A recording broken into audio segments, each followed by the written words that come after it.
but it is hot and humid. Chris Barr kicking off with Cribbs and Williams, the deep backs on the return. Jarvis Williams.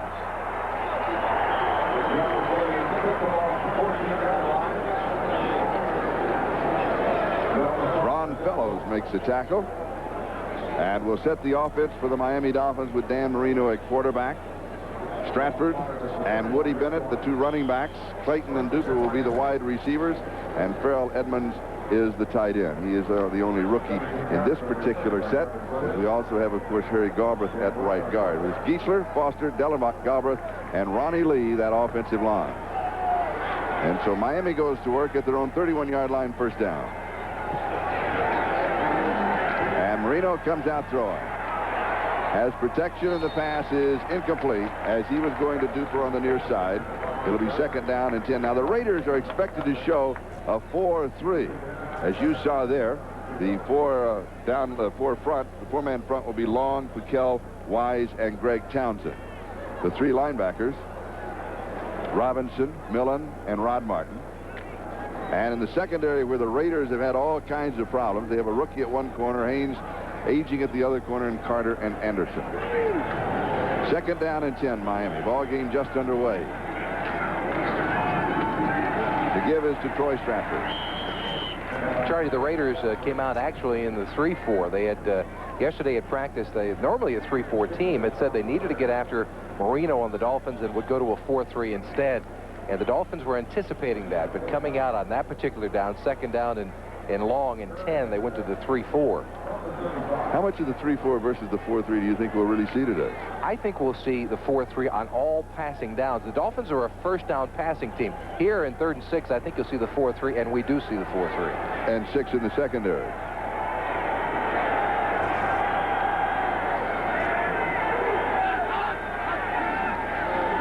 And Jensen is in the block.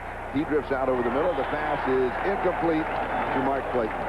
And Clayton has got a problem with that left hand of his. He injured it a week ago, wore a cast all week long, and he had trouble coming back for the football. It was just to his left.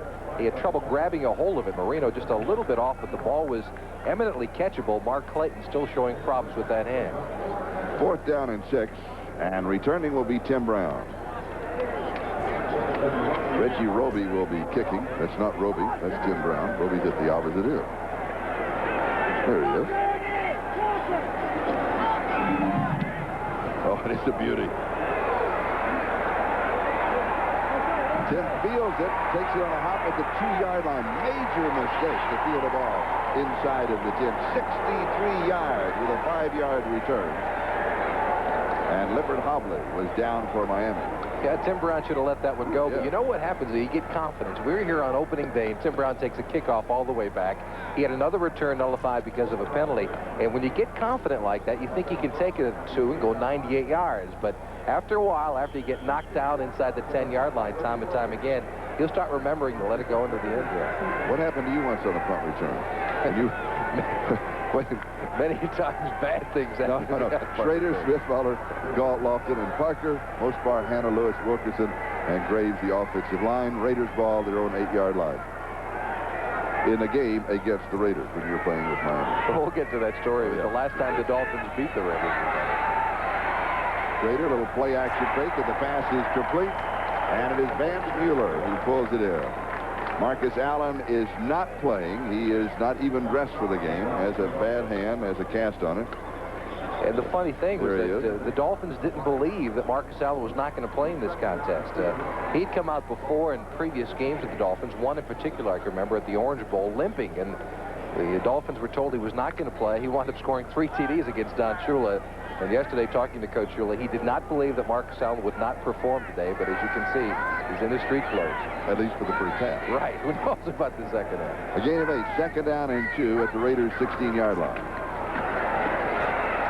And Steve Smith, the ball carrier, with Mark Brown making the tackle. And they're going to mark it just outside the 18. It's going to be close to the first down. Needed a couple of yards.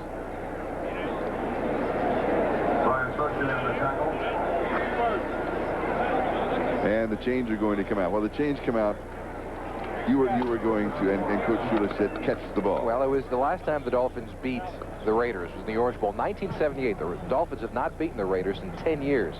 It's toward the end of the football game, and Coach Shula said, all you need to do is catch the football, rookie. Just catch it. As you can see, the Raiders pick up the first down. And I'm so intent on catching the ball because of his wrath, I ran out of bounds, and the punt was about near the Dolphin bench, but I caught it. Didn't matter. About 5 yards out of it. That's right. I didn't realize I was out. That was the score, 23-6 at the Orange Bowl the last time the Dolphins. But you kept your eye on the ball, right? Oh, I didn't take it off. One eye on Shula, one eye on the ball.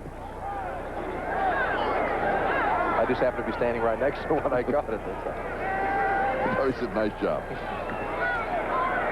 First down, Raiders.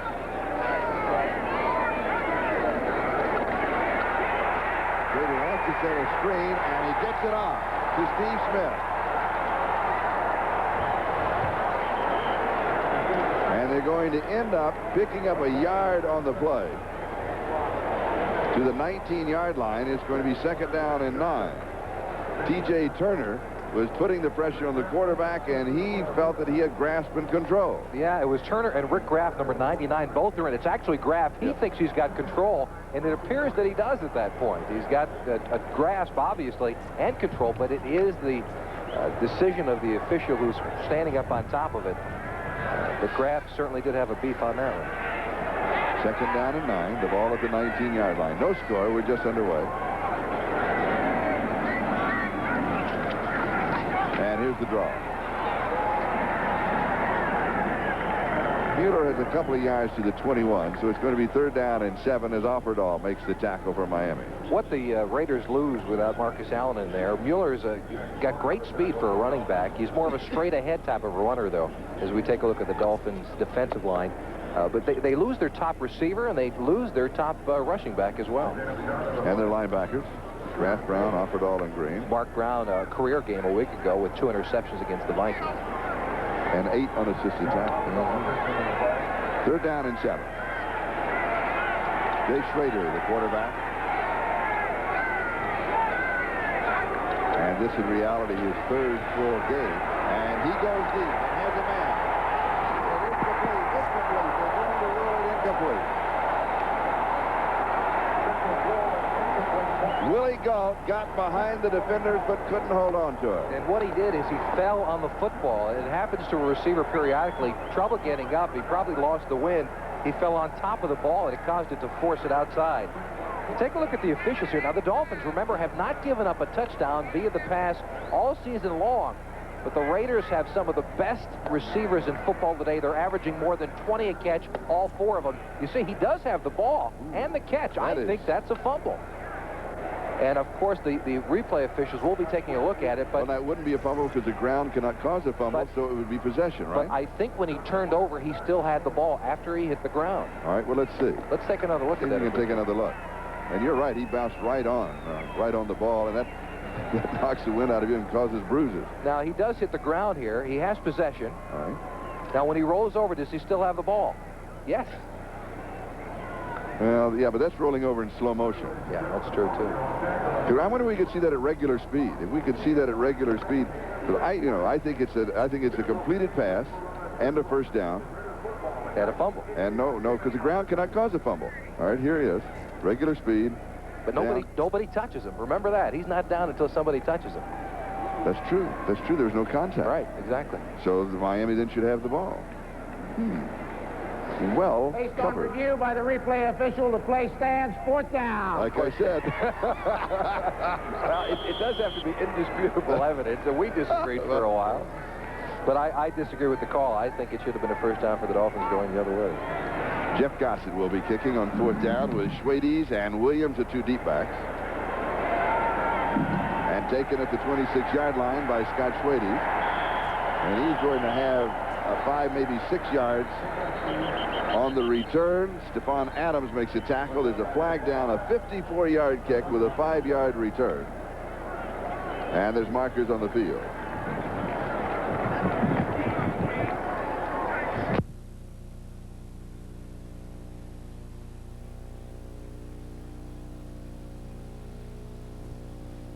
Illegal block during the run back, number 88 of the receivers, first down at 10. That's on tight end Brian Kitchen. So Miami will have a first down at the 21-yard line.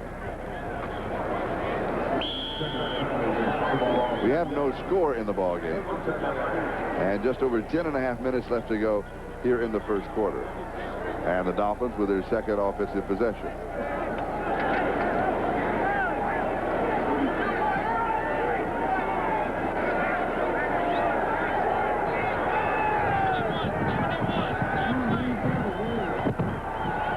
Marino changing the play. If that looks like 44, it's quick outs by the wide receivers. Clayton has it, and out to the 32-yard line. And he'll pick up the first down. Is that a visual automatic that he was calling? They use it two ways. He does it with his voice, and if they think he has trouble hearing out there, he'll use his hands. Now, it looked like he was holding up 2 4s. 44 is 2 quick outs by the wide receivers. But what they actually ran was 2 quick slants by the receivers, which is the second most popular audible the Dolphins use. Gain of 12 to the 33-yard line. First down.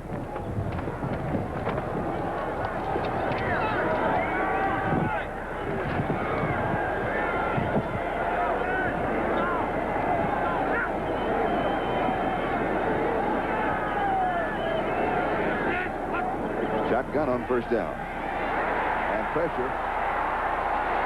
And a flag is down on the play. Woody Bennett pulls it in at the 36, but a marker dropped on the far side out about the 38-yard line.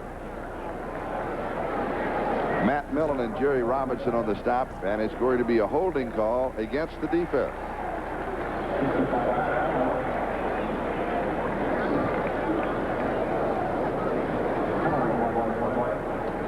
The Dolphins a week ago, worried about the Minnesota Vikings rush, a very difficult pass rush, used a different kind of an approach. They rolled Marino out, went to the short passing game. Today he's been sitting in the pocket. Holding before the pass, number 29 on the defense, first down at 10. That's holding on Russell Carter, the strong safety. And it's interesting to see how the teams change from week to week. This time around, the Dolphins seem to be setting Marino in the pocket, content with him sitting back and throwing the short passing as they did a week ago against Minnesota.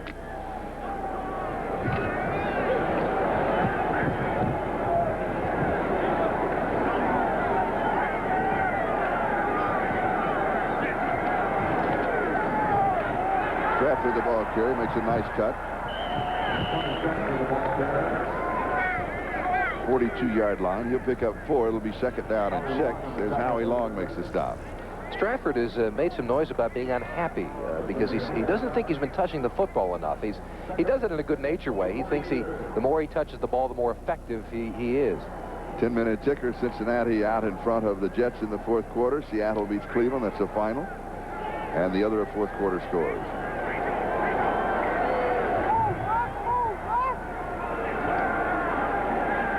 Here we have no score. Juggled, and it is incomplete. Millen was there for the defense, and Farrell Edmonds, the tight end, the intended receiver. Here are the rest of the scores. Rams shut out Atlanta 33-0. Washington defeats Dallas. Minnesota by 1 over Tampa Bay. And no score Denver, San Francisco. That game starting at the same time. This one, no score Pittsburgh at Phoenix. And San Diego quickly out in front of New Orleans in San Diego, 14-0. A little bit of a surprise working there. Willie Gault has a bruised shoulder, and that is being checked. Third down and 6. Marino from the shotgun. And he goes deep. Jensen cannot get to him. And it will be fourth down. Why did he go deep to Jensen? He doesn't have that kind of speed. Well, he had man-to-man coverage against the linebacker with Jerry Robinson. One of the reasons you put a Jensen in there is because when you've got Duper and Clayton and Stratford, you put Jensen in there, and of course you say, well, we'll put a linebacker on him. But Jensen has got more ability as a receiver than most people think. And while he doesn't have the deep speed, he had Robinson beaten that time, and if Marino was on the money, they'd have had a big gainer. Marino thus far has completed only 1 of 5 for 12 yards. Tim Brown set to return the kick of Reggie Roby. Low snap, high drop as always, and another good kick. It's been taken at the 10-yard line. Looks for a block, picks up 1, And that's about 7 yards on the return out to the 17-yard line. A 53-yard kick by Reggie Roby. And down on the coverage was the tight end, Farrell Edmonds. 8:22 time remaining first quarter. We have no score between the Raiders and the Dolphins. And Los Angeles will move on offense for the second time in the ballgame. Again, in case you just joined us, it is very warm in Los Angeles. In Santa Ana, that is where the humidity is low, the wind's blowing from the desert to the sea, and the temperature 104 degrees. Is that right? From the yes. Otherwise, it blows from the ocean in, and it's cool. Man, you learn something new every time I do a football game. You thought it was a racetrack that we were talking. You didn't know that? No. Oh, good. I've got a couple others I'll save for this. First down. Trader to throw, has protection, now he goes right. He throws back, and it is incomplete. Andy Parker, tight end, the intended receiver. Brian Soche was there for Miami. And how many times do you see a nose tackle back there blocking a pass? He was downfield about 5-6 yards and knocked it away. This Dolphin defense, defense has not been synonymous with the word Miami for several years, but Mark... You always had to go back to the no-name defense. Well, that's true, but also the Killer Bees, I think, in the early 80s, they were awfully strong. But they've improved greatly. Mark Brown was inserted. He's the lone person who did not start the opening day, and he's made a vast improvement in this team. Second down and 10. And here's Vance Mueller.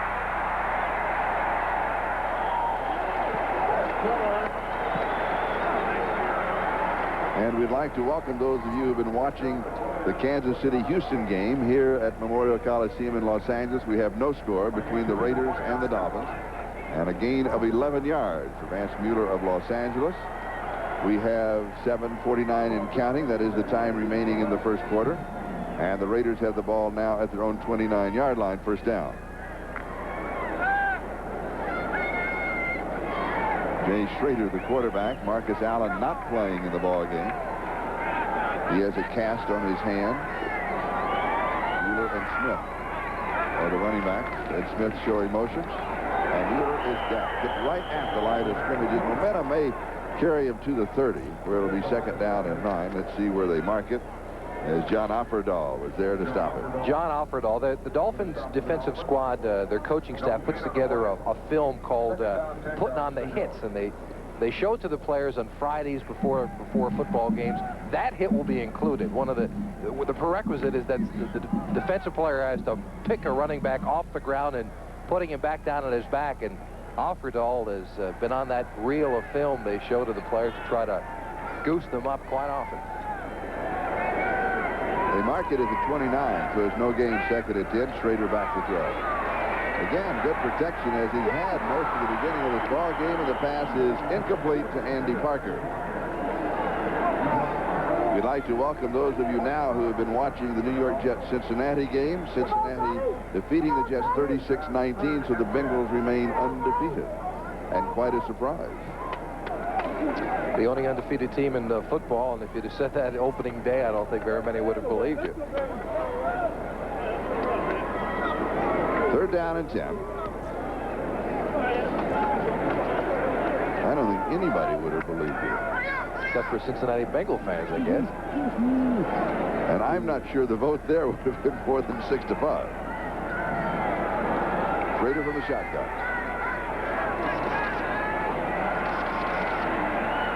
This one sailed on him, and it is incomplete.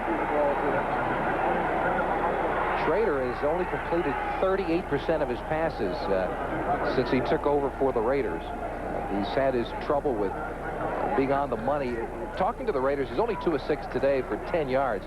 The Raiders think he needed a training camp with these wide receivers. He's just off a hair in his passing attack, and as you can see in that particular play, he was well over his target. Gossett to kick, and Scott Schwades is the return man for Miami. No score. 6:33 time remaining first quarter. This one is taken at the 35-yard line, and he's in trouble and will end up losing about 3 yards on the return. A 36-yard kick, -2 officially.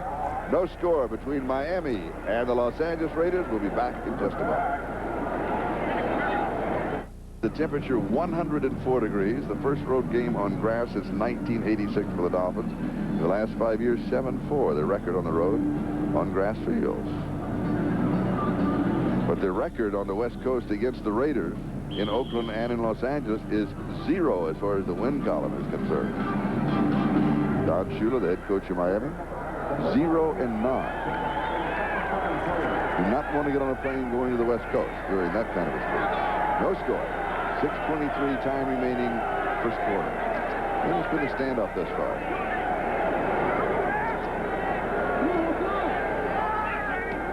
Reno taking a lot of time. And he finally has to Troy Stratford. The Raiders continue with that 3-man front. We had thought they would go to the 4-man, but they're still in the 3-man. It's not what the Dolphins expected today. 8-1, second down and 9. Gail Gardner, by the way, the only one to pick the Bengals in the NFL that we know about. Way to go. Let's go to Gail in New York. All right, thank you, Charlie. In Cleveland, the Browns have lost yet another quarterback, Mike Pagel, out with a separated shoulder. They also lost the game to the Seahawks. Kurt Warner going in for the score here at 97 yards rushing. Seahawks alone in first place in the AFC West. 16-10 the final for Seattle. Let's go back to Charlie and Jimmy in L.A. Thank you, Gail. And right after this play, we'll have the reason that she picked the Bengals. Because Jimmy knows the story. Davenport is in the lineup offensively. The pass is incomplete as Mark Clayton is underthrown. Mike Haynes had the coverage defensively. It'll be third down and 9. The reason that Gail, I think, part of the reason, one of the reasons that she picked the Bengals, that Boomer Esiason was her intern at ESPN, and she had a feel for the Bengals, knowing Boomer, and she felt they were going to play well this year. They certainly have this far. They really have played well. That's a good field to have. The only undefeated team in the NFL.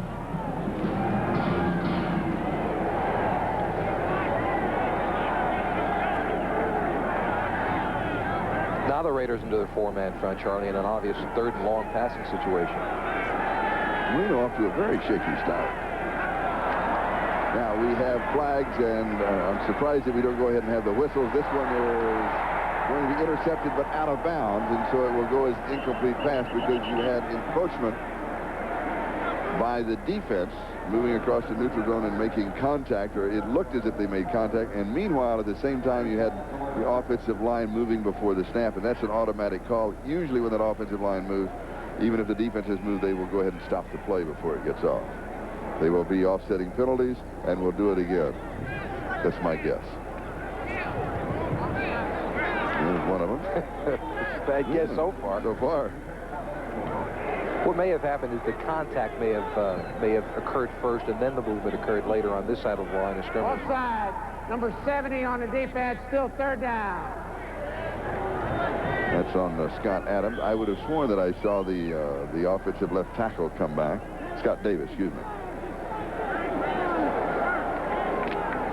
Scott Davis. Did you not see that either? Or I just see it by myself? I saw movement by the left side of the Dolphins, but there was. It seemed that there might have been contact on the other side of the ball. Then they should have stopped the play as soon as contact was made before the snap. Inside handoff to Jensen. And he's going to pick up the first down. It was third down and 4. And his momentum is going to carry him close to the 44-yard line, and that's going to be enough for the first down before Jerry Robinson makes the tackle. Jensen, the man of all trades, plays quarterback if you need him to, tight end, and they put him in the backfield as a blocking back. However, in 3rd and 4, I don't think anyone suspected that Jensen would be giving the quick handoff up the middle. Tough guy. Is he playing more this year than in the past? Yeah, he is playing more than he has in the past. Why is that? I don't know. I mean, he played the last week. He caught a touchdown pass as a wide receiver. Jensen is the kind of guy you like to have around because he doesn't say a lot. He goes out, he works hard, very intelligent, can play all the positions. But he's been playing much more this season. First down, Miami. Lorenzo Hampton and Woody Bennett are now the 2 setbacks.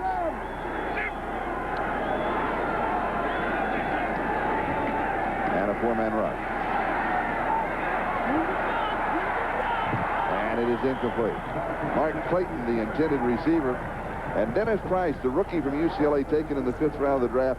Perfect positioning, and he used the sideline to his advantage. Right, and Dennis Price is a player that other teams have been trying to pick on. As you mentioned, Charlie, the Raider injuries in the secondary have been phenomenal. Terry McDaniel with a broken leg, Lionel Washington with a groin injury, Van McElroy, who's back off the injured reserve list playing today. was a starter in week 1, has a leg muscle problem. Stacey Turan has an ankle problem. All starters on week 1 of the season. And so Dennis Price, who's new, young out there on the corner, the Dolphins are trying to go after him, but he's playing well thus far. Second down and 10. Roy Stratford. A gain of 4. It's going to be third down and 6. A report on Willie Gault. They're now going to go into the locker room and x-ray. See if he was shaken, if he was injured. Here's the 10-minute ticker. Cincinnati over the Jets. Seattle winning. Houston by 1 over Kansas City. Green Bay big over New England. And the others as you see. They spotted at the 47-yard line. So it's going to be third down and 7 from the shotgun against the 4-man rush. And Marino's pass is incomplete. The intended receiver, Troy Stratford, fell down. He had Stratford in a man-to-man situation. Stratford was wide open. He slipped breaking to the ball. And so the Dolphins and Marino, he's been off target on some occasions, but they can't seem to buy a break today. And Marino just 1 of 8 for 12 yards in the first quarter. And Tim Brown is the return man. And Reggie Roby will continue his punting exhibition. 3:36 time remaining first quarter. Look at that, 56-yard average. And this is his third kick of the ball game. He has a little bit of a breeze, but not that much. Brown will take this one at the 15. He's to the 20. And is going to be dropped at about the 18-yard line. They may give him his momentum to the 20-yard line. We've got a timeout, and we have no score here in Los Angeles. Back in a moment. Hello, back from Seoul. Back from Seoul, that's right. I think our bodies have returned from Korea. But our minds I don't think have made it quite yet. Were you up in the middle of the night last night? I'm up in the middle of the night every night since we've come back from Seoul. I wake up at 2 a.m. wide awake. 14-hour time difference from the East Coast, where I live, 17 hours here on the West Coast. Very confusing. It really is. Mervin Fernandez has replaced Willie Gault as the wide receiver for the Raiders, the other one being James Lofton, as Gault is now being x-rayed. Howie Long has a calf problem. He's being checked over. And the handoff inside is to Steve Smith. He's going to pick up a couple of yards to the 22. The Raiders have problems with the running backs today. They only have 3 healthy running backs on the roster, with Marcus Allen being out. Of course, Steve Smith, Steve Strahan, and Vance Miller, the only 3 running backs. So you'll see a lot of 1 running back formations back there. When will you see Bo Jackson? We will see probably Bo Jackson next week. He is resting this week in Alabama after finishing his year with the Kansas City Royals. And he'll be back here in training camp with the Raiders next week. It is not clear whether he'll play next week or not, however. Raiders at Kansas City. Do you think he would play in that game? Well, you know, going back to Kansas City, he got a rude reaction a year ago. I don't know if he want to start the season that way. Rader with pressure throws.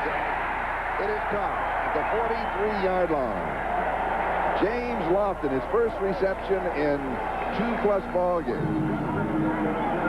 And a gain of 19 yards. Lofton wide open. He finds the middle of the zone. The Dolphins are back in a zone formation. Mark Brown, number 51 on the blitz. Nearly gets to Schrader, but a nice throw on the part of Schrader. He had to thread it around a couple of defensive backs over the linebacker Offerdahl. And James Lofton, who has made the Pro Bowl 7 out of 10 years, having a rush season thus far with just his 8th catch of the year. First down, Raiders, their own 43-yard line. No score. His 579th catch tied him for 9th all-time. See, I pulled those things? You didn't know that, did you? See that information that I have? It's amazing how you just pull it out of the air. Right. At that end is Santa Ana win? That's right. Just a pocket full of information today. A pocket full? The Raiders have scored only 7 points in the first quarter this season. 1 touchdown is all that they have. Second down and 12.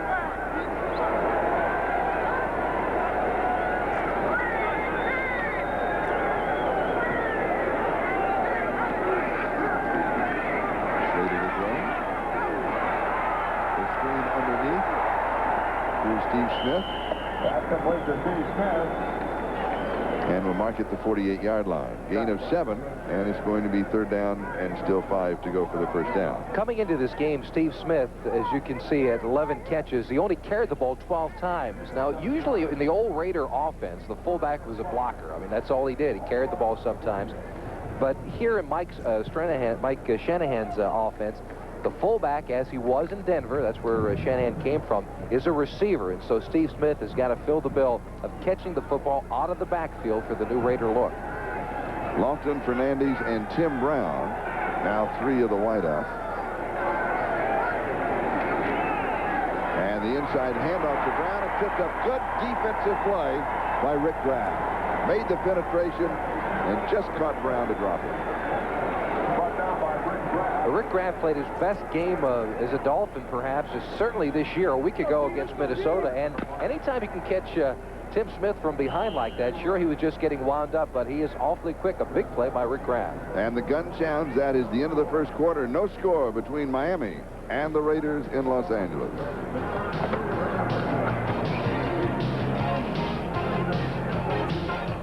To the Coliseum in Los Angeles, the temperature 104 degrees.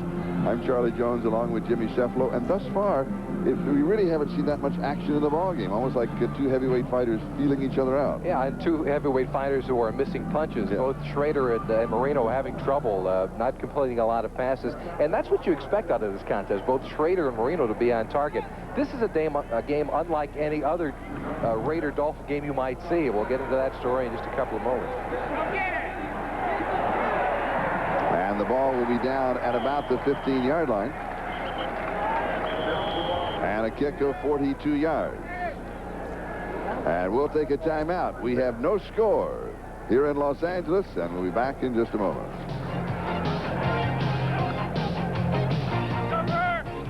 The Cars and Trucks for 1989.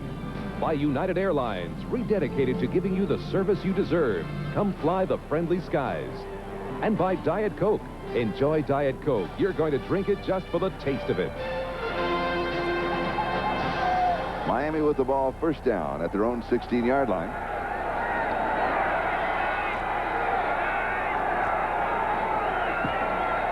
Again, Marino changing his car at the line of scrimmage. Lorenzo Hampton with the carry. And he's going to pick up the first down. A gain of 12 on the play. Eddie Anderson makes the tackle. As I mentioned earlier, Charlie, this is an unusual game for a Raider-Dolphin matchup. For this reason, the Dolphin offense has not performed up to par over the first 5 games of the season. And that's what you expect out of Miami. The Raider defense in the same situation as we do have a Raider player down. I believe it's Howie Long. And he, remember, had that calf problem earlier. Mm-hmm. All right, while we have an injury timeout, let me interrupt you, Jim, and we'll go to New York, get an update with Gail Gardner. Gail? Thank you, Charlie. At Texas Stadium, the Redskins avoid losing their 3rd straight. Big day for Mark Rippon and Kelvin Bryant. Here he hits Bryant, who goes 25 yards for the score. Bryant, 3 touchdowns on the afternoon. The final score, 35-17 Skins. Let's go back to Charlie and Jimmy in L.A. Thank you, Gail. We talked about that. Gail picked Cincinnati in the AFC. I wonder who did she pick in the NFC? I'm not sure. But well, maybe on the next update. We'll get a report from her. All right. Howie Long with that injured calf, as we mentioned earlier, seems to have re-injured the same leg.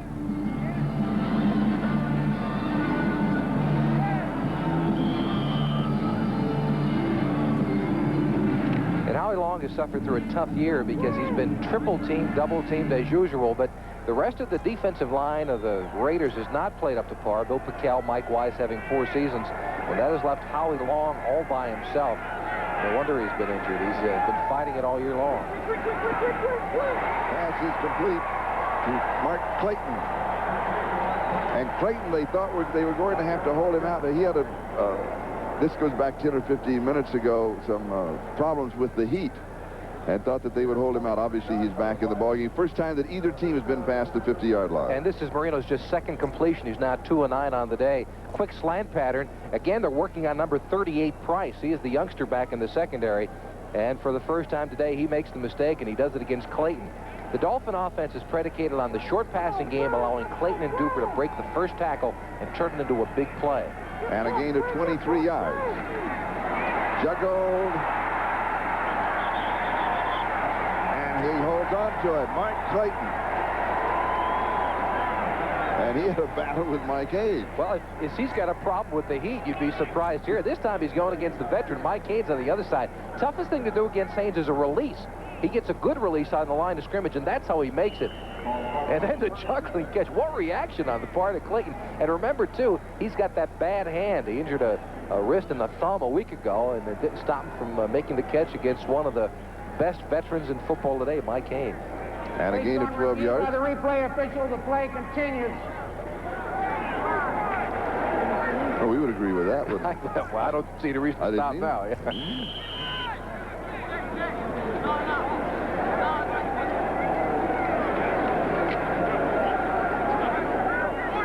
The ball now at the Raiders' 37-yard line. And for the first time in the ball game, the Dolphins have got a drive moving. And here's Stratford. 32-yard line. We'll call it 5, and it'll be second down and 5. 12 minutes, 43 seconds and counting. Time remaining in the first half, and we have no score here between the Los Angeles Raiders and the Miami Dolphins. Troy Stratford reminds me a little bit of Joe Cribbs, who just now happens to be on that Dolphin lineup. But you remember when Cribbs first broke up into the league, Charlie? As we take another look at it. Woody Bennett, take a look at the number 34 in front, the lead block.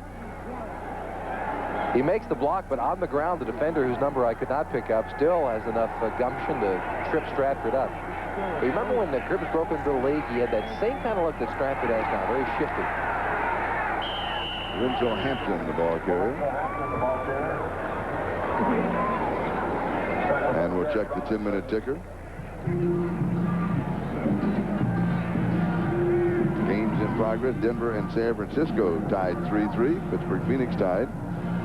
San Diego continues to lead New Orleans 14-3.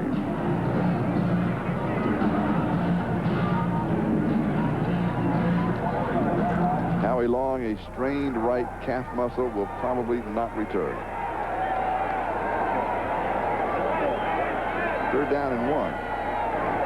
27-yard line. That is Jensen reversing in motion. And the give is to Hampton as he tries to come over the top for the first down of the 25-yard line. And he'll pick up the first down. Now just keep old Bruck straight, will you? All right. He needed 1, and he got 2.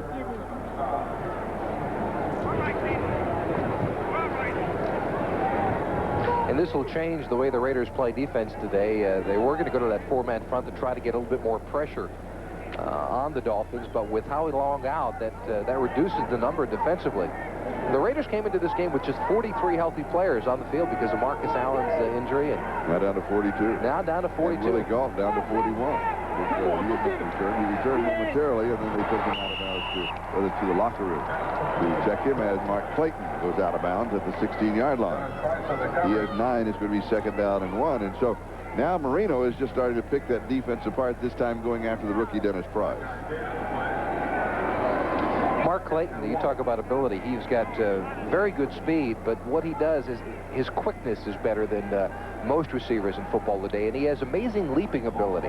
When he was at Louisville, he used to leap pool tables lengthwise for bets. Lengthwise in pool halls for bets. Now, when you can do that, poor Mark Price, who's got to cover him out there, has better be concerned. Reno 4 of 11, 56 yards. All completions to Clayton. Marino didn't like what he saw defensively.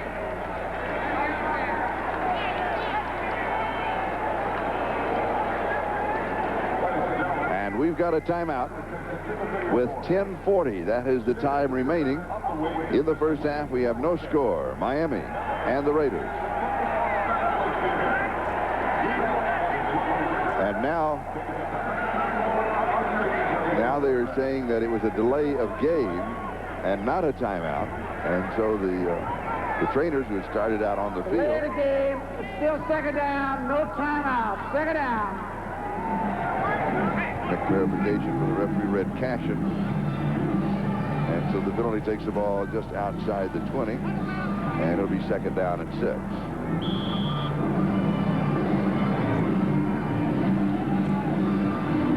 An area you cannot afford penalties. No, when you get down there, Marino must have noticed that the 30-second clock was getting close. He tried to call a timeout. I'm sorry, you're absolutely right, the 45-second clock, but not quick enough. He's got pressure, and the pass is incomplete. Throwing into coverage, that was Ron Davenport, the intended receiver, and Jerry Robinson, the right inside linebacker, was picking him up, number 57. And it'll be third down and 6. So you have one opportunity here to pick up the first down, then you go for the field goal attempt. The Raiders will set 6 in the secondary, anticipating Marino's throw.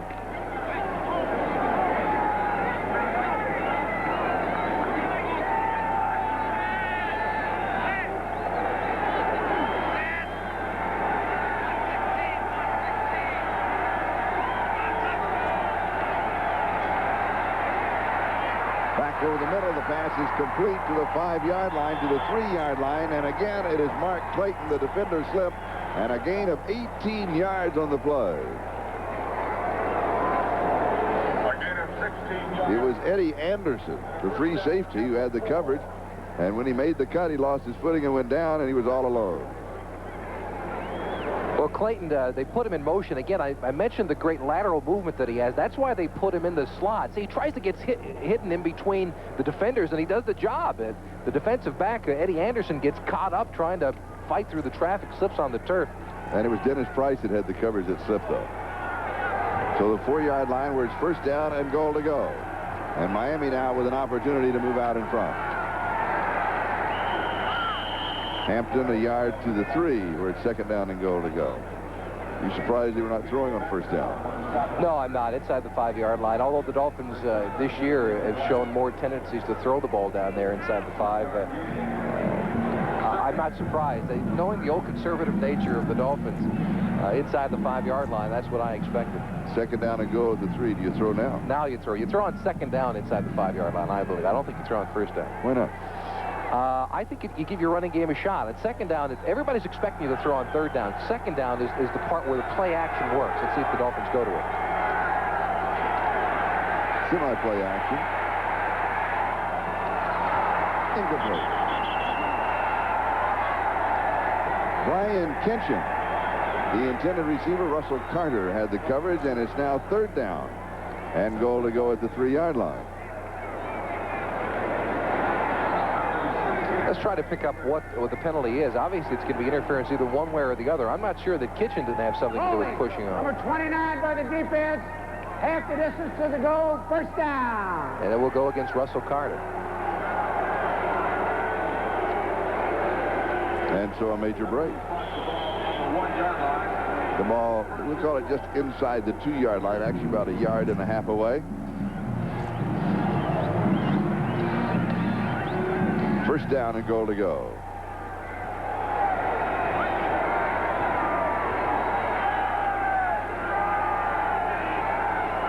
First down now. Do you come back running? Yeah, I do. I think so. Hampton over the top sounds good to me. Touchdown. Hampton over the top. That's good to me, too. Well, when you've got a linebacker like Matt Millen on one side, take a look at him, number 55 for the Raiders, and then on the other side you've got a great leaper like Lorenzo Hampton. There's going to be some kind of an explosion up top, but Millen misses, does not get off the ground, and it is Hampton who makes it over the top and into the end zone for the first touchdown of the football game. 84 yards on the drive.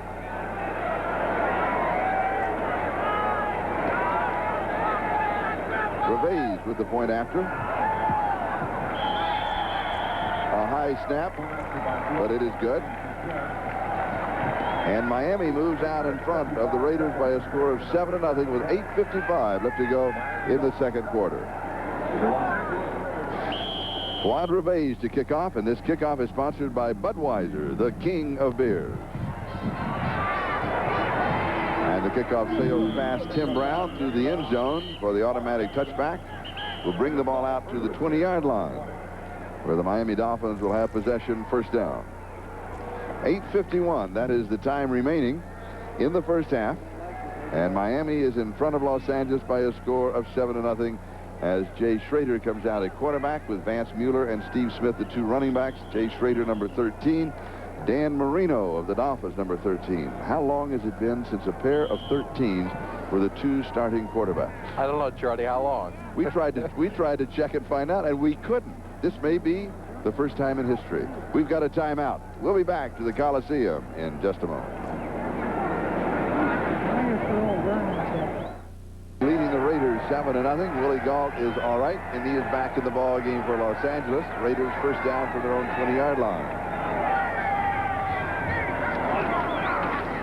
And Schrader gives to the second back, Vance Mueller, and coming up with the football and pointing for the block is number 29, Lippert Hobley. 18 yards and the score.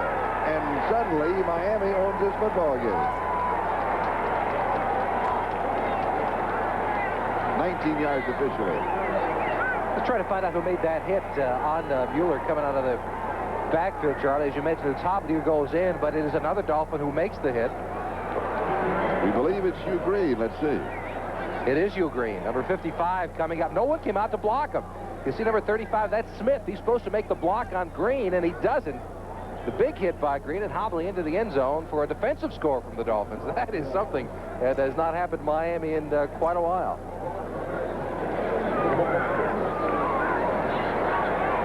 So only 11 seconds between touchdowns.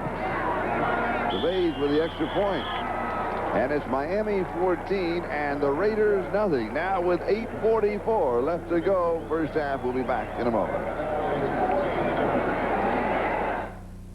Again, as you see, number 35, that is Smith, trying to get outside the block Green, but not able to get there, and it was the arm of Green. Now, Green hangs on to Mueller. Good play by him. He knows the ball is out, but he can continue to make the tackle, and he actually makes an effective block by holding on to the running back.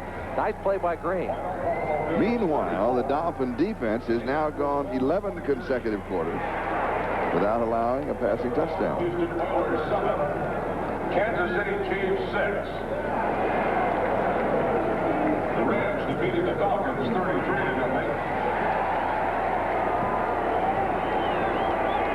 That is his second touchdown for Lippert Hobley. He had one last year in one of the strike games against the Kansas City Chiefs. And here is Tim Brown on the return. To about the 24-yard line.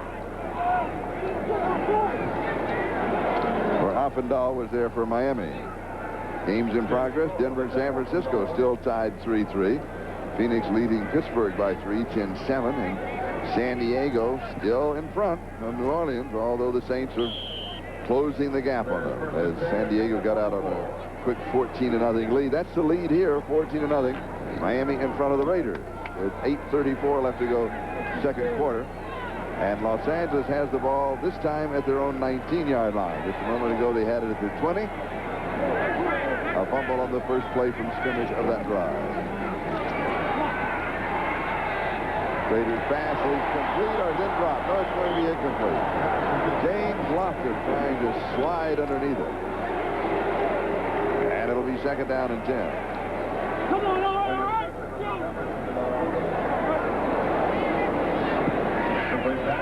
Schrader now has completed 4 of 9 for 37 yards. But the Raiders have not. They've shown just a couple of sparks on offense, and that has really been it. Excuse me, I had the wrong yardage. The ball is at the 24-yard line rather than the 19. First down to the Dolphins, 10-3, a large margin, obviously, over Los Angeles. And lead on the scoreboard, 14-0. Lofton going deep on the left side. And Schrader goes back to the right side, and the pass is going to be incomplete to the tight end, Andy Parker. What they did, Charlie, is run the same exact play they did when Lofton came across the middle and dropped the ball. You hear the boos by the crowd. But in both instances, this is not the problem of Jay Schrader. That's right. He's been on the target twice. Now, Lofton's going down. He's going to run a little curl-in pattern. The receiver inside him was clearing out the middle of the area, and you can see he was open once again. But Schrader electing to go to Andy Parker in the flat, who should have come up with the catch. Parker playing for an injured Christensen, the all-pro tight end for the Raiders, is injured a knee a week ago and is on the inactive list today. Come on now, come Raiders on now. now with 4 wide receivers, third down. Come on now, come on now. Run, run. Raider is going to run for it, and we'll get to the 30-yard line. And we've got a flag down. He needed 10. He picked up 6, so he'll be shy of the first down. We'll go back to the marker. So Shea makes the tackle.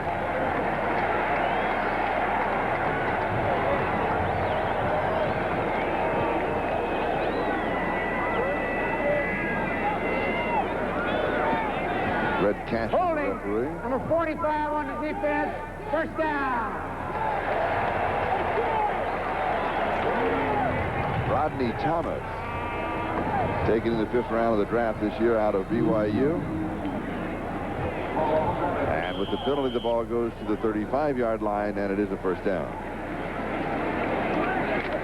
But it's been a struggle for the Raiders just to get to the first down.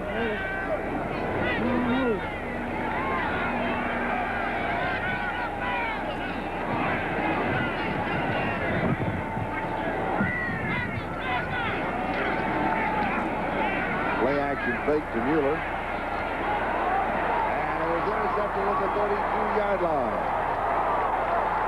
Jarvis Williams has the interception, and he laterals off, but I believe they're going to blow it dead.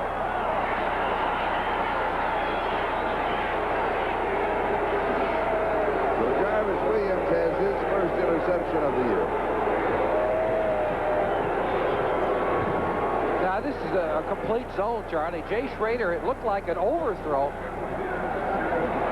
Yeah, he was trying to go to the receiver cutting underneath. James Lofton. James Lofton. Galt was way downfield, so trying to hit it in between the zone. But Jarvis Williams, the rookie, the second-round draft choice, who the Dolphins have expected quite a bit from, and he's produced for them. He has been the solidifying factor for that secondary back there. The big change from a year ago when the Dolphins secondary had its problems. And we've got a timeout with 7:37. Time remaining first half. Miami has a lead, 14-0. Miami Cephalo, Miami 14, the Raiders nothing.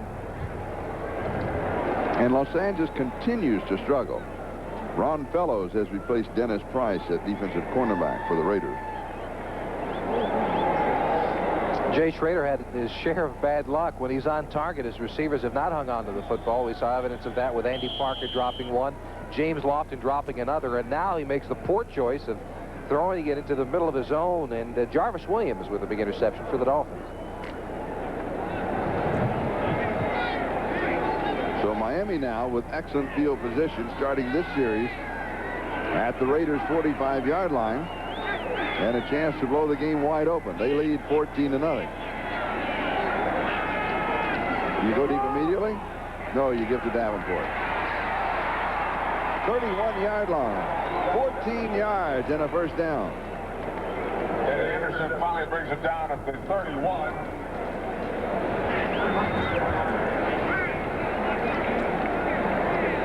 And the offensive line of the Dolphins have been restructured quite a bit. Let's take a look at the pulling from the right side of the line. Davenport following 2 big blocks in front. Looks like Ronnie Lee, number 72, leading the way. And Davenport does the rest, breaking a couple of tackles before being brought down. Davenport, when he came in as a rookie, set the world on fire in Miami, and then has fallen to being inconsistent, losing his starting position back to Woody Bennett, the veteran for the Dolphins.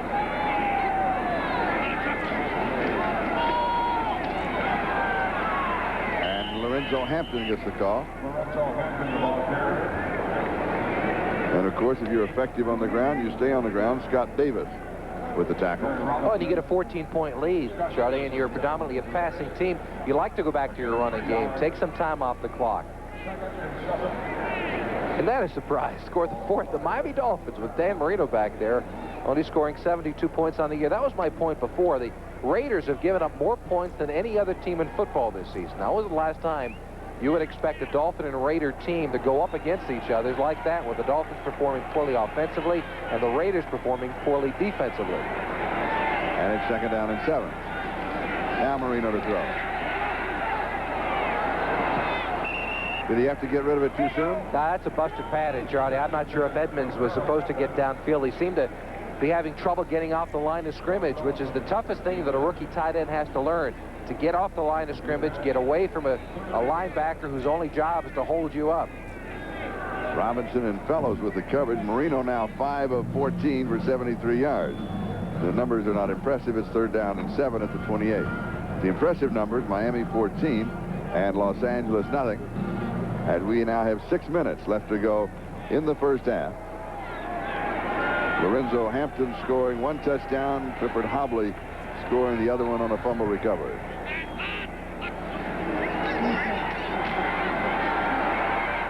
This one is incomplete as Marino was running out of time, and he was just avoiding a loss there as Scott Davis was putting the pressure on him. Stratford was the nearest intended receiver. It'll be 4th down. Well, Stratford had an option there. He had man-to-man coverage, and his option is to break out or break in. Dan Marino has to read him. When he saw the man coverage, he knew he had to go to Stratford, but Stratford did not win. And there you see the conversation going on.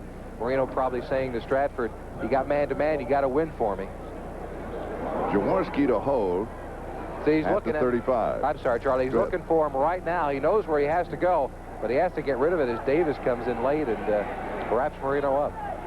45-yard field goal attempt. And it is good. From 45 yards away. So Miami now moves out in front of the Raiders by a score of 17-0 with 5:50 left to go in the first half.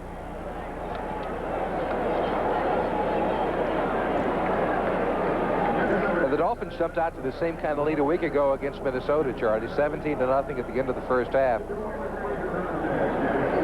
Eventually going on to a 24-7 win over the Vikings. And that for Reves at 45 yards is his longest field goal of the year. And it's Miami 17, the Los Angeles Raiders nothing.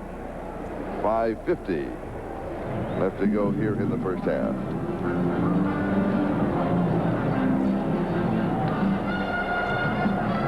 And the report on Howie Long's injury, he is out for the rest of the game. He's going into the locker room and will not come back to the field of battle. Scoring by half for the Dolphins. First half, 58 points, and so that's been the dominant half. The second half, a total of 16. And it is just the reverse for the Raiders. As we saw earlier, they scored just 7 points in the entire first quarter all year long. They are a strong fourth quarter team. And the kickoff goes through the end zone for the touchback, and will bring it out to the 20-yard line. And so Los Angeles once again will try to get a semblance of an offense going. And they really only a couple of plays have showed any kind of an offensive spark. You know, in partially in their defense, they're without Marcus Allen, their leading receiver and runner. They are out with without Christensen, their leading tight end, the leading receiver for the last couple of years. And so for Jay Schrader, he has less weapons to call on.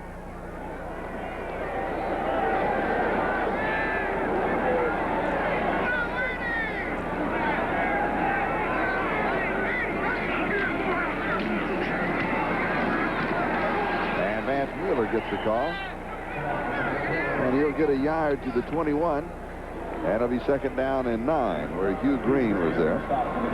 Why bother to run? You're down 17-0 and you haven't got any kind of an offense working. Well, I don't think you abandon totally your running game yet, but what I think the Raiders need to go to is more of a short passing game. When Mike Shanahan came over here from Denver, the thought was he'd go back to a short passing game the way they do it in Denver. However, as we said earlier, all 4 Raider receivers average more than 20 yards a game. The Dolphins know that. They're taking away the deep stuff. The Raiders have got to develop a possession receiver and go to the underneath stuff.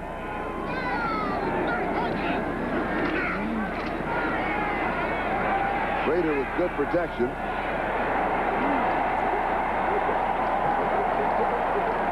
And Vance Mueller has the reception at the 49-yard line. A gain of 28 yards. And a little something for the crowd to cheer about. And Schrader wanted to go underneath that time to a receiver he had in the right flat, but John Offerdahl was there with the man-to-man coverage and covered him well. But again, Schrader makes a poor decision. He throws it to the middle of his zone, and only a fantastic effort on the part of Mueller makes that play work. But that's not a high percentage pass.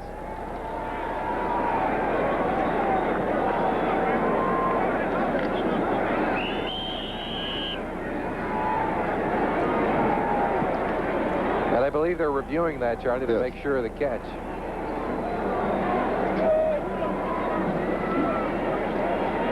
.426 time remaining in the first half.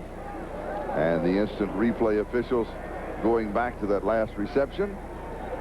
Based on review by the replay official, the play stands as ruled. First down.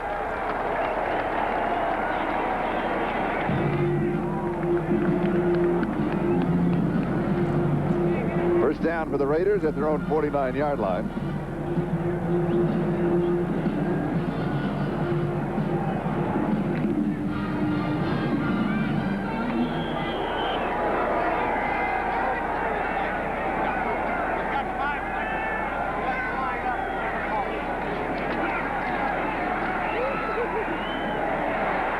This one is complete to Steve Strahan. And Hugh Green is there to bring him down immediately.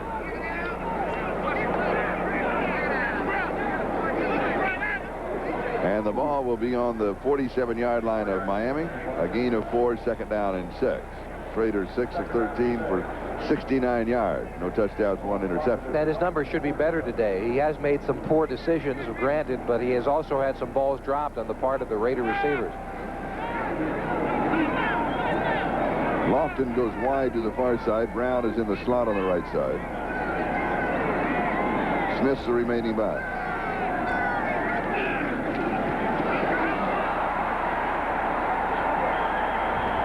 The ball jarred loose, and this was, I think he wanted to throw it back to Tim Brown, who was going to throw. That's what it looked like it was trying to do. Right, he was trying to throw a quick screen to Tim Brown.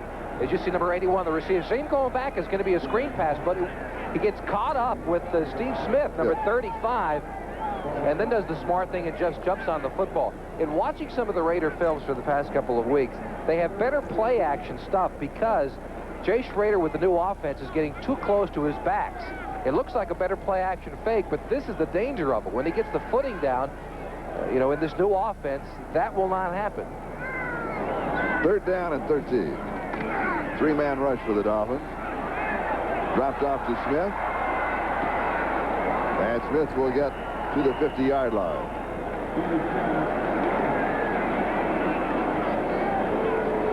Right now, let's go to New York and Gail Gardner. Gail? 49ers looking for their first home win ever against the Broncos. Joe Montana, the quarterback draw. He goes in from 6 yards out. The Niners lead the Broncos 10-3. Let's go back to Charlie and Jimmy in L.A. Thank you, Gail. She still didn't give her NFC pick. No, NFC pick.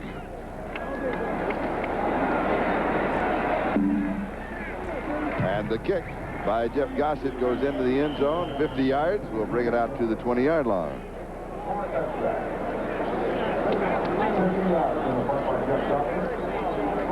Cincinnati defeating the New York Jets. They are now 6-0. New England lost today. Houston and Pittsburgh. The Raiders at Kansas City. And San Diego at Miami. The 4 o'clock game Eastern time. And, of course, all of those leading to the World Series coverage on Sunday evening. What a year, huh? Super Bowl, World Series, and the Olympics here on NBC.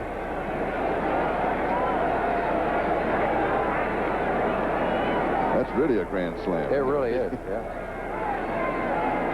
Miami first down from their own 20-yard line.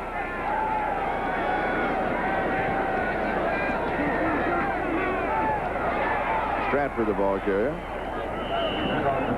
And he has 3, maybe 4 yards on the left side. Miami out in front by a score of 17-0 as we're now moving on the 2-minute mark. Time remaining in the first half. 2-minute warning will now be given to both benches. We've got a timeout. We'll be back to the Coliseum in Los Angeles in a moment. Charlie Jones, Jimmy Cefalo. At halftime, Lynn Berman and Paul McGuire will be updating all of the action in the National Football League today. The early games and the late games in progress along with this one, where Miami leads Los Angeles by a score of 17-0. And Miami has never defeated the Raiders here on the West Coast, either in Oakland or in Los Angeles. Second down and 6.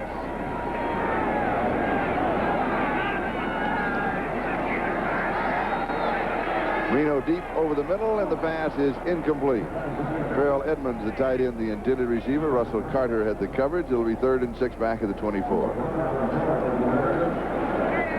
And a little surprising, do you think, Charlie, that the Dolphins, under 2 minutes, up with a 17-0 lead, that they'd be throwing the ball like that? I thought they'd be running out the clock.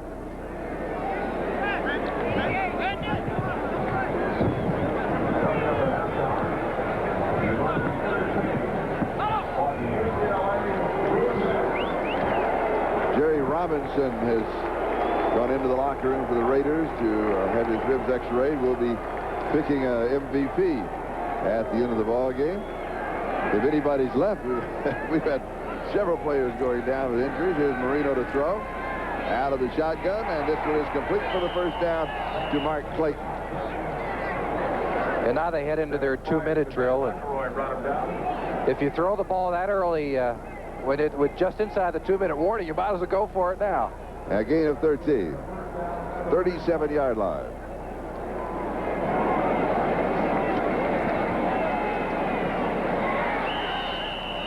And Jensen on the receiving end. Lyndon King with the tackle. 45-yard line. Gain of 8. 2nd and 2. That's 3 in a row. First down, Jensen. I'd keep this going if I was Miami. No, now the Dolphins will take a timeout to regroup. Well, that's the same play the Dolphins keep running over and over again. It's an option that Jensen has, either to break in or to break out. And as long as they're going to give him that much room, you might as well allow Jensen to continue to go. We'll be back to the Coliseum in just a moment. Another reminder to our viewers that we'll be selecting the Budweiser most valuable player for today's game at the conclusion of the game. Who do you like so far? As the MVP? Yeah. Just, Mark Clayton. Mark Clayton has played a good game, but so has John Offerdahl. I think he's made some big plays. I think I'd pick Clayton right now. Yeah, I do too. The Dolphins, what they're doing here in the huddle is calling 2 plays. They'll come up, run the first play. If successful, they get right back to the line of scrimmage and run the second. If they're not successful, they'll regroup, go back into the huddle, and start all over again. Now, and a moment ago, they had 2 in a row that were successful. They immediately went to the 3rd. Is that an automatic call then on the 3rd one? He'll just call at the line of scrimmage. All right. Reno just running out of time. He's complaining that there is some defensive holding that's going to fall on deaf ears, as they say, and it'll be 2nd down and 10. Clock is stopped with 1:03 left to go. Play a short field here. You want another 20 yards? Then go for a long field goal attempt. Well, with the Reves on the bench, who just kicked a 45-yarder, his longest of the season, he's got more than enough leg for it. And with the Raiders giving him that continual short passing game, there's no sense in trying to force it downfield with a 17-0 lead. I expect them to continue to go short here. 6 in the secondary.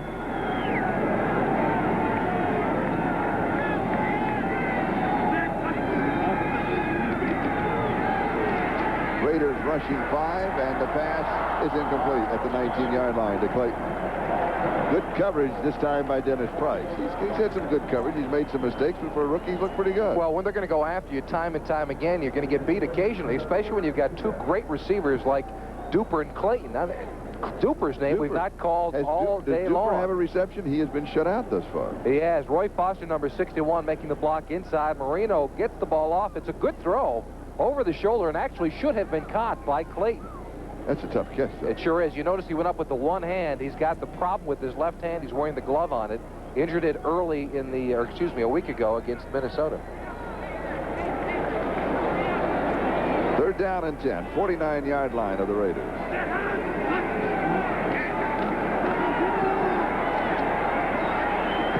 it is intercepted at the 25-yard line. Dennis Price has the interception. And the Raiders have the ball with 44 seconds left to go in the first half. That is his 2nd interception of the season, and the 7th for Los Angeles on the year. Well, on the play before, Dennis Price got stuck in a man-to-man coverage against Clayton and was actually beaten on the play, despite the fact that Clayton couldn't come up with it. Here, they go back to the zone, and Marino is high with the pass. There it is. Oh, see the zone set up?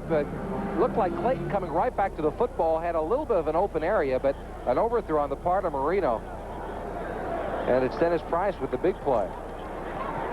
And Los Angeles with a first down just outside their own 42-yard line. 44 seconds left to go first half.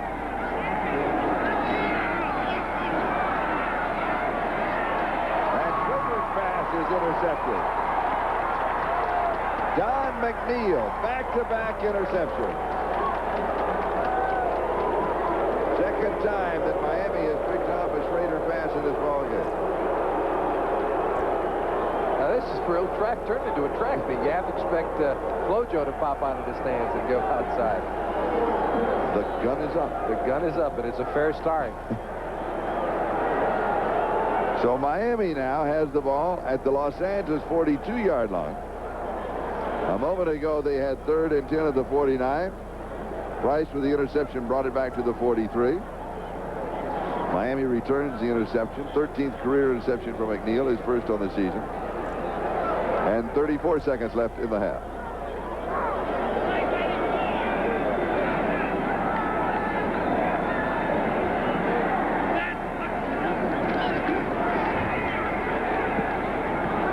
Jensen to the 20. Well within field goal range, 17-yard line. 26 yards on the play. Eddie Anderson and Ron Fellows finally making the tackle. And you asked before why Jensen is being used more and more. Well, when you've got Duper and Clayton out there, they're double teaming the outside. And if you got Jim Jensen inside, you know, you're not going to donate one of your best defensive backs to him. He's big. He's not real fast, not real quick, but he's got sure hands, can run a good pattern. He gets man-to-man coverage, and Marino has got a lot of confidence in him now. And that's the reason why he's playing such a big part on the offense today. And Miami takes a timeout, and we'll go back to the play. Take a look at Jensen in the backfield, right next to the quarterback, Marino, coming out. He's got an option to either come inside or not. Well, we're focusing, unfortunately, on Clayton inside. But there he is, beating Martin, number 53. That is the man-to-man coverage. Question.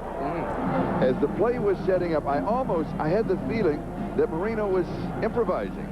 Was he doing that with Jensen? It's like if he was talking to him and say, you know, I think go Jensen inside if something is there, or Jensen saw something? There are two ways the Dolphins do it. They have one play that's called an option. That means that the back has the choice of going in or out.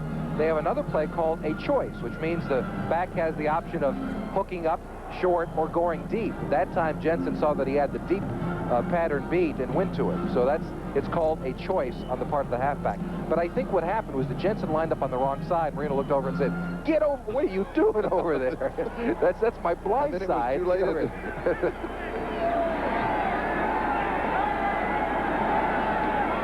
At the Raiders' 17-yard line, first down.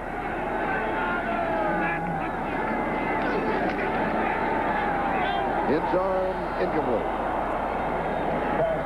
Fred Banks, the intended receiver. And it'll be second down and 10 at the 17. And Fred Banks, coming off injured reserve, has got into the 4 wide receiver package for the Dolphins. James Pruitt, who had been there earlier in the season, had trouble hanging on to the football. So Fred Banks sneaks in and has performed well for him when he's been healthy. Have the Raiders taken Duper out of the offense? It seems that way. Mark Duper's not caught a football. We've not called his name once all day. In fact, I don't know if Marino's gone to him at all today. He's going wide to the far side. Stratford is going to be in the slot. Clayton and Banks on the near side.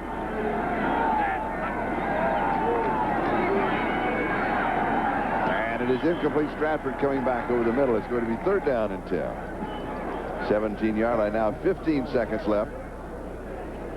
And again, Miami has one timeout remaining, and they like to save it in this situation in case they need it. If they want to go with a running play here, they could, and they save that to bring in the field goal team. I think what you do in this situation, just 15 seconds left, you do have the one timeout.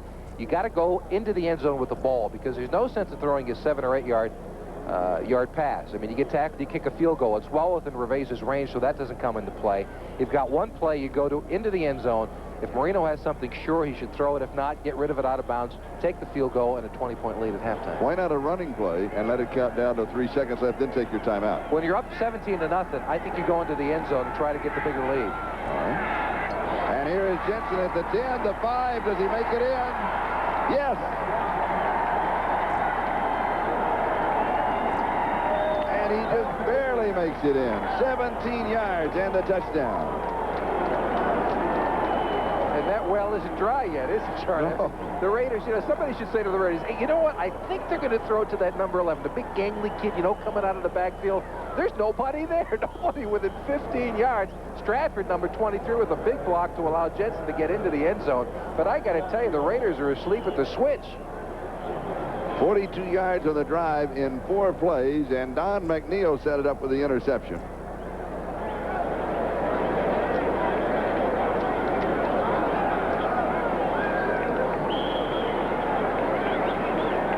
And Reves will attempt the extra point. Miami has converted 3 Los Angeles turnovers to 17 points.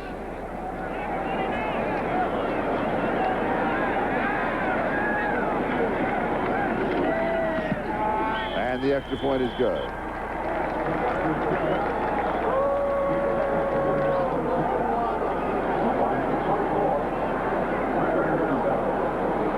That's a familiar score for the Raiders, isn't it? Weren't they down 24-0, 2 weeks ago against Denver? Yes. How about against Cincinnati last week? Yes. Last week, 24-7 against Cincinnati, and now 24-0 against the Miami Dolphins. Mike Shanahan has to be disappointed, especially with his defensive play today. They have not shown any ability to stop the Dolphin offense.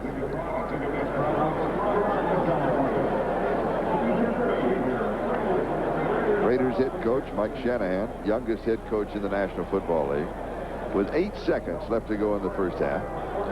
Charlie, coming into today, the Raiders have given up an NFL high 145 points.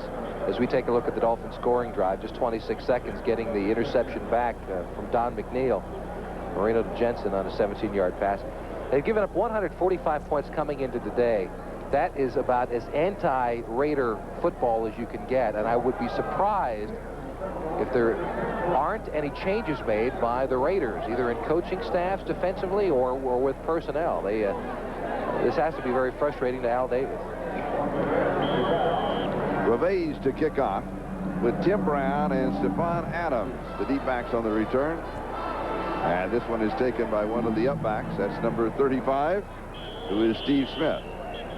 And the reason for that, of course, is to cut off any long return and to chew up a little time on the clock, as the Raiders will take over with 3 seconds left in the first half. A scoreless first quarter, then Miami putting 24 points on the board in the second period.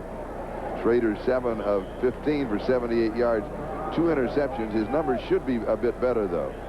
Around 11 of 15, because 3 or 4 of them have been dropped. He's been right on the target. But that was early in the first half. The latter part of the first half, he has run into some problems.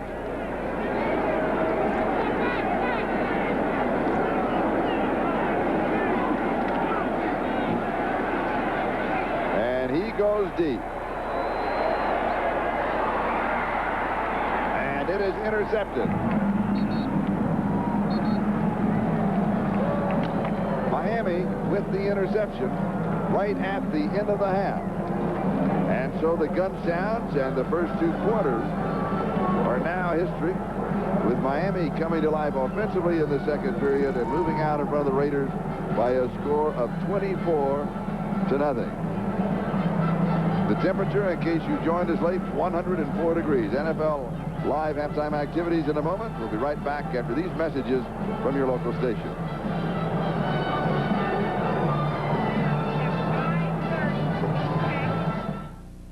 Raiders, one resulting in the touchdown when Hubley picked up a fumble on the part of, was it Strahan or Mueller, and the score there. And also yards rushing for the Raiders, just 16, a big surprise. Of course, they are playing without Todd Christensen and Marcus Allen, as you see him in street clothes. Yeah, Marcus has, is it a navicular in his wrist, or is it in his hand? He's got a navicular, it's in the wrist. It's a broken bone. I think of it as the Joe Namath injury. Yeah, I do too. Yeah. The navicular is a very small bone. There's not a lot of circulation to it. It takes about a year to heal. Now, the real reason he's not playing today is not because of the navicular. He had a slash on the hand that required some stitches, and he's not able to block because of the cut. Now, the navicular will take a long time to heal, but he can play with some kind of a soft cast on it. The problem is that slash, and they are expecting that he'll be back in the lineup next week. And he has always played exceptionally well against the Miami Dolphins. Oh, he loves playing against the Dolphins. And I tell you, yesterday, in talking to Don Shula, he said, were you at the Raider practice? I said, uh-huh. He said that Marcus practiced, I said, gee, I didn't notice, Coach, because it's not my job to say so. But Marcus Allen, he did not believe until they came out here in street clothes and lined up on the field that Marcus Allen would not be playing, because he's done it in the past, limped out there. And in the Los Angeles Times, it stated in the paper this morning that he would not be playing, but nobody believed it. No, nobody believed it, not at all. And then there was even some talk that he might dress at halftime. And he hasn't yet. And he hasn't yet. So it looks as if he will not. But the Raiders, they don't have anything going, not offensively or defensively. Well, they have not shown any pressure defensively. Their front line has not gotten to the quarterback. Names like Matt Millen, Rod Martin, we've not called them all afternoon, their linebacking crew. Their secondary has been much maligned. They've been injured quite a bit, but Marino seems to be finding the range in that area. And offensively, they've been basically ineffective. Schrader had trouble early throwing the football well, but when he got on target, his receivers dropped the football. They have not been able to establish a running attack, only 16 yards rushing in the first half. This is a total whipping on the part of the Dolphins against the Raiders. Can the Raiders get anything going in the second half? Well, we got to look at some history. 2 weeks ago, they were down by the same margin against Denver and came back to win the football game, as we all know. But that's the kind of miracle that only happens maybe once in a season, maybe once in every couple of seasons. So to expect it out of the Raiders is unrealistic. However, we'll show you a stat later that shows that the Raiders have scored more points in the fourth quarter than anybody in football. They were also down by a very similar score to Cincinnati last week and did not come back. No, they didn't. They were beaten quite soundly a week ago. In fact, at one point, the score of that contest was 45-7. So the Raiders continue with their problems here against the Dolphins this afternoon. And this second half kickoff is sponsored by Budweiser, the king of beers. And it will be taken by Tim Brown to the 10, 15, 20, to the 30, 40, 50.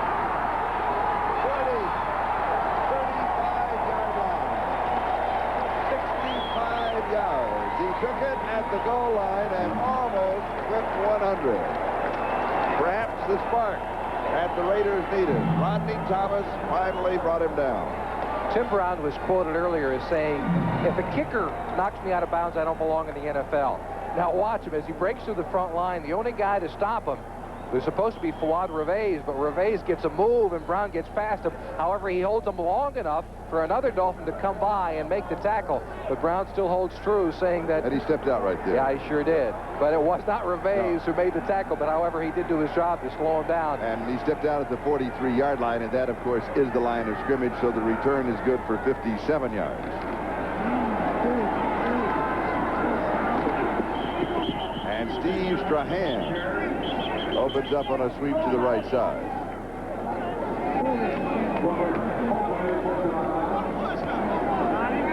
They're going to mark at the 38-yard line, so it'll be 5, second down and 5. Sorry, what makes a kickoff or a punt returner is slashing ability. It doesn't necessarily take speed. It takes quickness and the ability to make the first person or the first wave miss.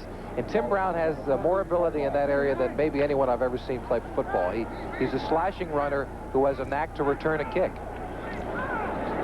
Galt and Lofton are wide to the far side. Smith and Strahan are the running backs.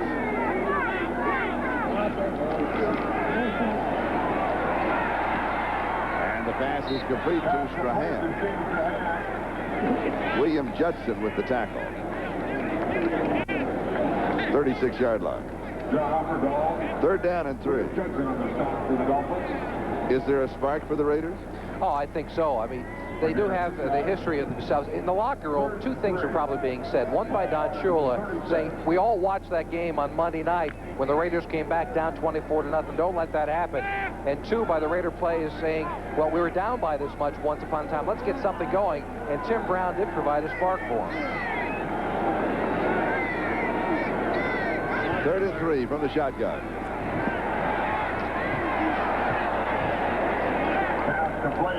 The pass is complete. They will mark it at the point of the reception. Steve Smith caught it. Mark Brown was there, but a penalty against Los Angeles.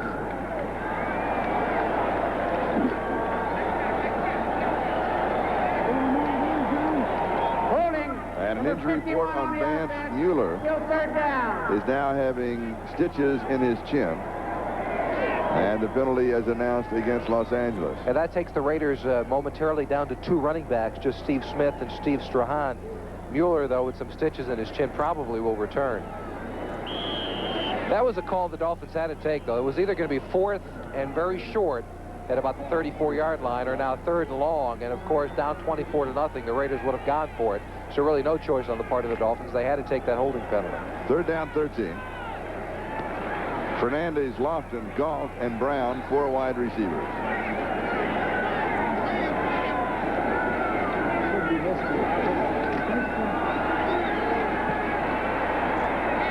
It is high, but it is caught at the 20-yard line, then to the 18. It's Mervin Fernandez for 28 yards. Rodney Thomas makes the tackle. Jay Schrader is known as having that big, strong arm. He shows it here. This is an absolutely perfect pass. He has to get it into the zone and over the outstretched arms of Don McNeil, number 28, coming in. Schrader, a big quarterback, strong arm. Now watch him, though. He decides to go for it. Don McNeil, number 28, just over the top. He had to get it in between the defensive back and the other defender, Don McNeil, and Fernandez with a catch. Nice play by Schrader. And mark it at the Miami 19-yard line, 1st down.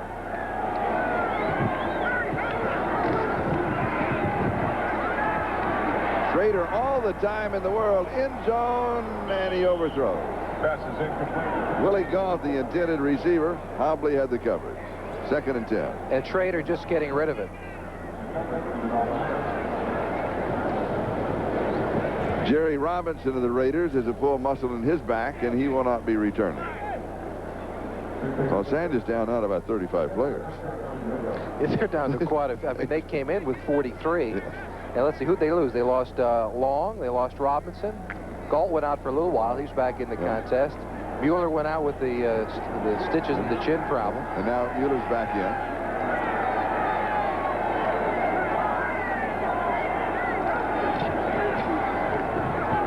And Mueller the ball carrier.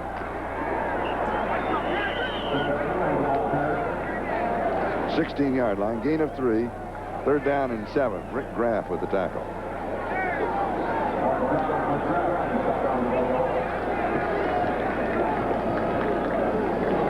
They got the 3 yards. We're moving on the 12-minute mark. Time remaining, 3rd quarter. Miami out in front of the Raiders 24-0. All 24 points coming in the 2nd quarter. Defense has allowed only 3 points in the 3rd quarter this season.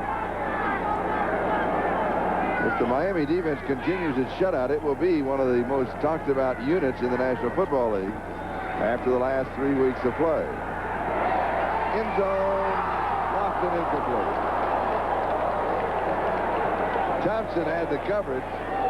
The pass was there. He should have had the touchdown, and we've got a flag.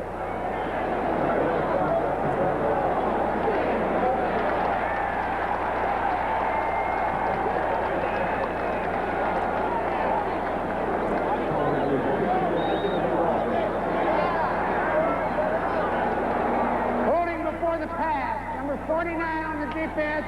1st down. Holding on William Judson.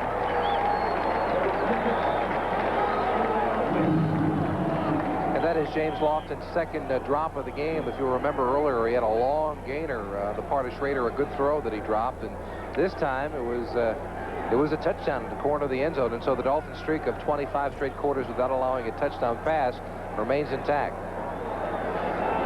1st down at the 11.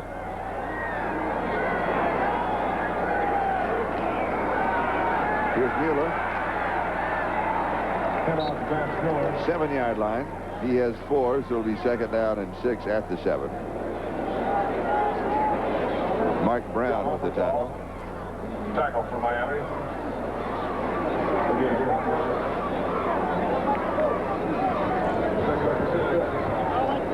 The Raiders get into it. I mean, they'd still be down by 17 points if they're able to score here, but it changes the entire complexion of the game. The confidence level will rise for Schrader because he has been playing well. I thought the 2nd quarter he played well, and so far in the 3rd he's done his job.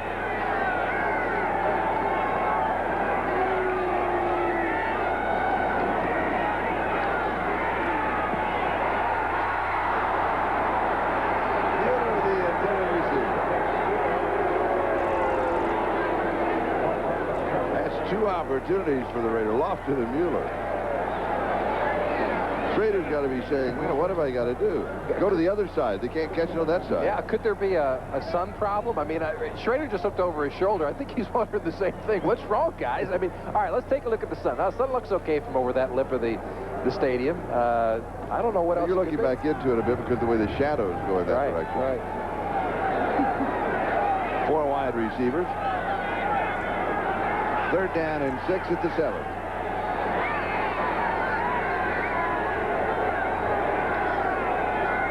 Little slim on 3rd down conversion. It's there if he runs for it. He throws touchdown.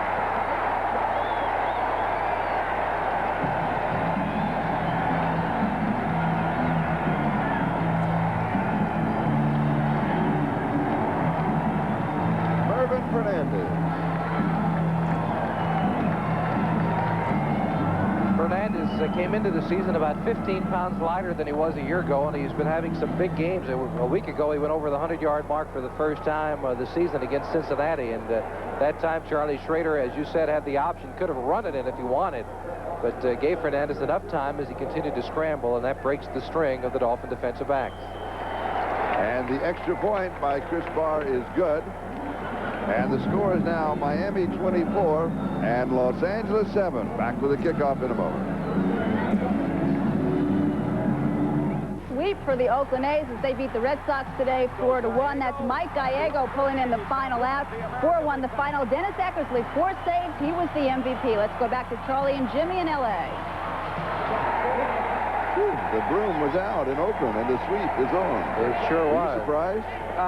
Yeah, I was. I didn't think the Red Sox would be swept. They didn't hit in the series. I mean, they came in with the top average in the American League, and they just didn't hit. And here is Cribbs on the return.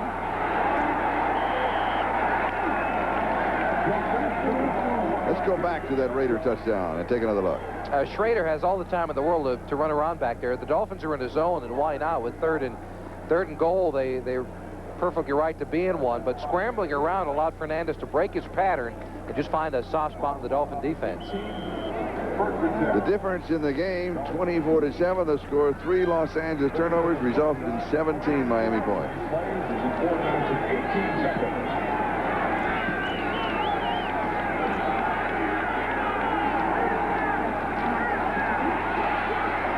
Stratford out to the 30-yard line. Gain of 12, first down. You start working on the clock in the 3rd quarter with 10:20 left? Is that too soon? I think it's too soon. Seems that way. Yeah, especially when you got a quarterback like Marino. They've been throwing the short stuff very successfully. They want to work on the running game. The Dolphins have had 2 great struggles over the past 5 years. 1, establish a running attack, and 2, establish a defense.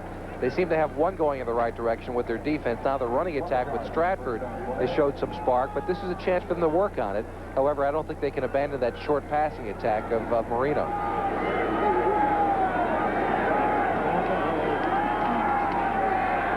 Marino's pass complete. Stratford has it. Pass complete to Lorenzo Hampton. Or was that Hampton? That was.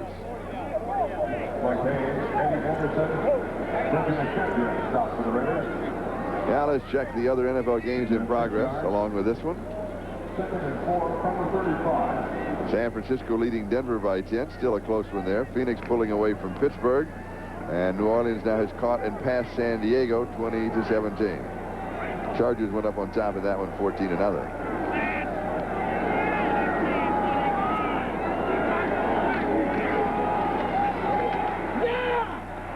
Stratford gets the call.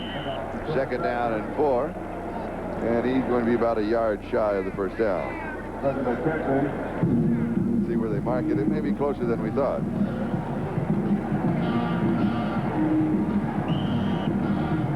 Close enough to take a measurement? Yes, they're going to bring the chains out. And Mark Duper is a name that continually seems to escape us this afternoon. Duper has not been involved in this offense at all. It's relied primarily, I get it out, on Stratford and on Mark Clayton. As you see, the Dolphins just about a half a football short. It'll be 3rd down and just that much for a first down. 3rd down and half a football? Just about. Clayton 6 for 86. And he takes over third spot on the Dolphin all-time pass receiving list, passing Mark Duper. They are neck and neck. They keep just going back and forth. Duper had 275 catches coming into today for third place. Clayton had 274 for fourth place.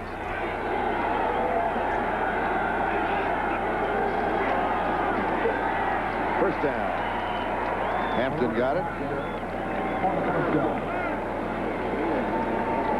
Reggie McKenzie with the tackle. Reggie McKenzie at the stop. That Dolphins assisting on the play. Line of scrimmage, the 42-yard line, so a gain of 3 on the play.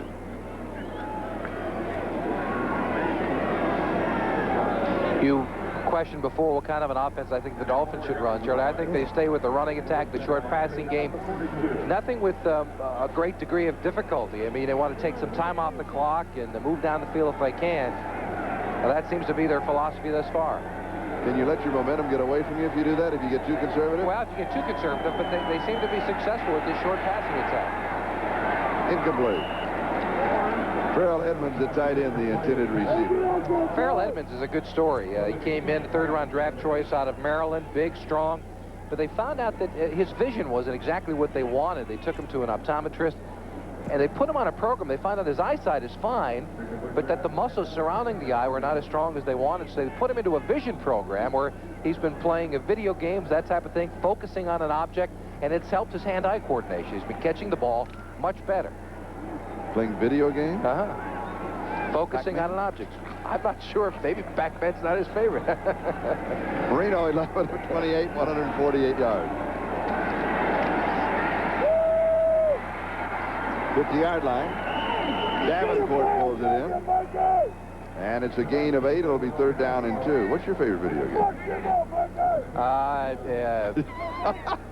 Let me wake you up. Stay alert. They didn't have many in Seoul, I got to tell you that. Interesting, when I was in China, in Beijing, they had them there, and the kids played them all the time. We could hardly get to them. It really griped me. All right, let's take a look at the rush of the Raiders. That's Weiss, number 90. Mike Weiss going around John Giesler, and he gets all of Dan Marino. Third down and 2. Good move. Stratford picks up the first down. That's the thing about Stratford. He doesn't have the great speed, but he has tremendous quickness, and he's a slashing type runner. As I mentioned earlier, he reminds me of a young Joe Gibbs. Also against the Vikings, a couple of really fine moves last week when he came underneath the tacklers that tried to come in high. Yeah, he made a play on a short passing play against the Vikings last week that was one of the best I've seen. He gives a leg, he takes it away. It's that old thought about a running back. Give him a leg and remove it. They spotted at the 47-yard line of Los Angeles, and it's a first down. Miami 24, the Raiders 7. And Davenport is dropped at the 50. So a loss of 3. It's going to be second down and 13. That means Marino will have to come out throwing. And that may be the first play that the Raiders have made in the backfield of the Dolphins. Thus far, it has been the Dolphins going upfield all the time. This is the first time, if McCall beats the block inside of, who was that? It might have been Jeff Dellenbach, number 65. But the first time that the Dolphin offensive line has not controlled the line of scrimmage. Meanwhile, on this drive, the clock in the third quarter has gone down to 5 minutes and 43 seconds. Time remaining. And it's second down and 13. And we'll have jumping by the offensive line. And that's going to be an automatic 5 yards. As you know, tackle to tackle, once you go to the three-point stance, you can't move. And they caught it on Roy Foster. Roy Foster is responsible for a rule change in the National Football League. Not this one, but he was one of the first offensive linemen to come out, and each week he would change his gloves to the color of the opposition's jersey. Smart man. Yes. He'd have maroon ones, and he'd have black ones, and he'd have brown ones, and orange ones. And then they changed the rules so that you have to have the same, you have to have the continuing color throughout. I mean, if he had black ones, that's okay, or white ones, whatever it is, but you've got to stay with him throughout the season. He has white ones. So he also played at USC with Marcus Allen. He has 40 tickets he bought today for his friends and relatives here at the Coliseum.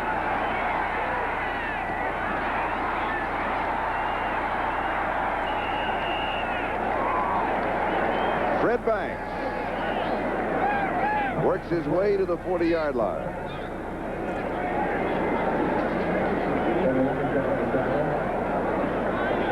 And that David Schul on the sideline trying to give a play to Fred Banks coming back in. Here's a look at it. A little bit of a rollout. This is to provide better protection for Marino. Just a short rollout. Banks with a good move on the sideline, working against Price again, number 38. Price getting a workout this afternoon. And, of course, this is the home field for the University of Southern California, the campus just across the boulevard. Any important alums here in the stadium for USA, Charlie? Yes.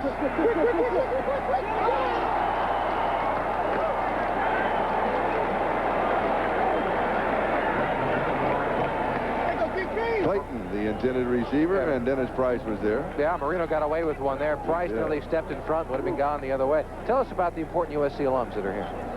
Well, let's see. As I gaze around our broadcast booth. That's right. You did go to USC, Yes. didn't you? I forgot about that. Yes, I went so long ago it was just called US. Marcus Allen, of course, on the sideline, who also played there, Roy Foster. And Reggie Roby to kick. He did not go to USC. And Brown with a fair catch. He went to Notre Dame. 25 yards on the kick. Roby went to Iowa. Jimmy Cephalo went to Penn State. We are Penn State. We have a timeout. Back in a moment. Game is brought to you by Honda, who invites you to experience the CRX SI 1988 Motor Trend Import Car of the Year at your local Honda dealer. By USF&G Insurance. USF&G covers the USA. And by the On-Time Machine, American Airlines. Something special in the air.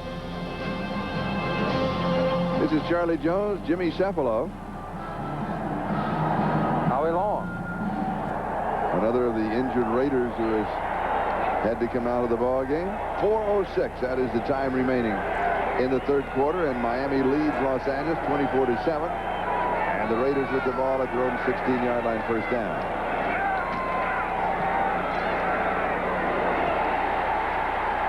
All alone is James Lofton. There wasn't anybody within 5 yards. He picks up 21 yards on the play. What happened? Well, Renee Thompson giving a lot of room over there on the corner. He's playing for the injured Paul Langford.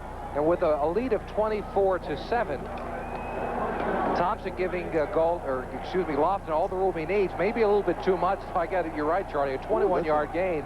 He's backing up to 26, 27 yards. You got to try to approach it a little tougher than that, because Lofton can just turn into that possession receiver and take those 18, 19-yard outs. Then move down the field, get another touchdown. It'll be a different football game. And he's still got some of that speed left that he was so famous for. And he comes in motion. And Vance Mueller goes up the middle. I don't understand that call. Mark Brown and Offerdahl make the tackle. When you're down like this, don't you just have to come out throwing? I think so. The Dolphins just took off, 7 or 8 minutes on the clock, even though they didn't get any points out of it. That's going to be their game plan, the short passing, the little running attack. So the Raiders have got to take advantage of every possession they get here in this third quarter. And that running is just not going to get it. Because if they can score on this drive, they're now within 10 with a whole quarter to go. Now the game changes as far as the complexion is concerned, 2nd and 6. And the crowd getting into it. Really first time that this crowd's been into the ballgame. Rader with time, then he has pressure, and that's a good pass. That is a good pass. Trey Junkin should have made that reception. You don't like it? No, I don't. I think it's too dangerous. I thought he was throwing it away. He looked over to the flat, and I thought Junkin was well covered. I think he just threw it out of bounds. I still think he should have caught it. I'm glad you weren't my receiver coach down there. I got to tell you that.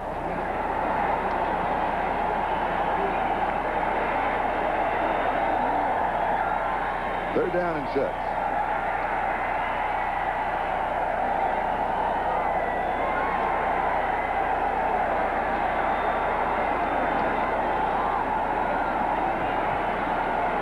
There it is. And Willie Galt cannot get to him. And had a step on the defender. That's what we mentioned earlier. Jay Schrader is just a tad off on those long passes. He needed a training camp with these receivers. Yes, he had one in Washington, but it's different with the speed that these people have. And Galt, as you see, has got all the speed in the world, but not that much in between the two defenders for the Dolphins. Got behind Rodney Thomas. Jeff Gossett now to kick.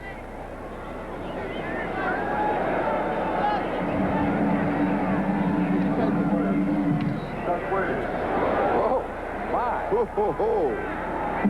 Into the end zone. 58 yards Into the end zone. from the line of scrimmage. Oh, he nailed that one. We've got a timeout. It's Miami 24. The Raiders 7. We'll be back in just a moment. Miami at the 20-yard line. 56 time remaining third quarter. Miami off at their own 20-yard line, first down. The objective now, of course, to take another 6 or 7 minutes off of the clock. Good defensive play. Stratford dropped for a loss by Lyndon King.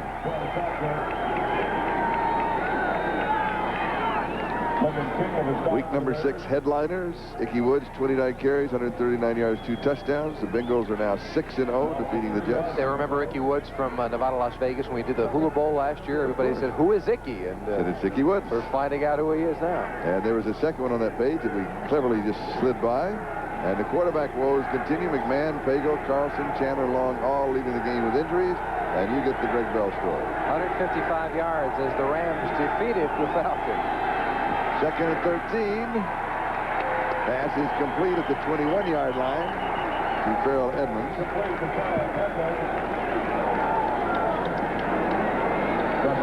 And Marino is still sitting down. And signal for a trainer to come in. Is that a cramp? I'm not sure.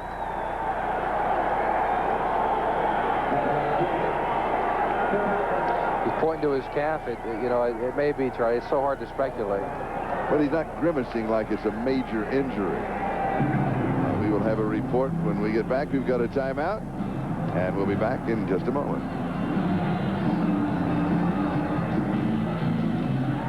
2 minutes is the time remaining in the third quarter. Miami up 24-7 over the Raiders, and from what we can best tell, it was just a leg cramp.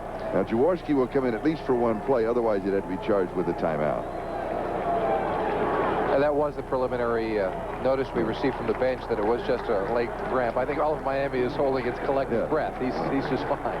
But he wasn't grimacing like it would, and the foot gets locked out, and it's happened to a lot of people, and it's hard to get them out. Yeah, it's painful, too. It's not serious, obviously, but it's very painful, and it happens often in this kind of heat. We started this football game, it was 97 degrees, and so 104 degrees. 104, you're absolutely right. 97 during rehearsal. Right, it went up to 104, and you can imagine a lot of fluids being lost on the field. But it's a dry heat. The humidity is very low.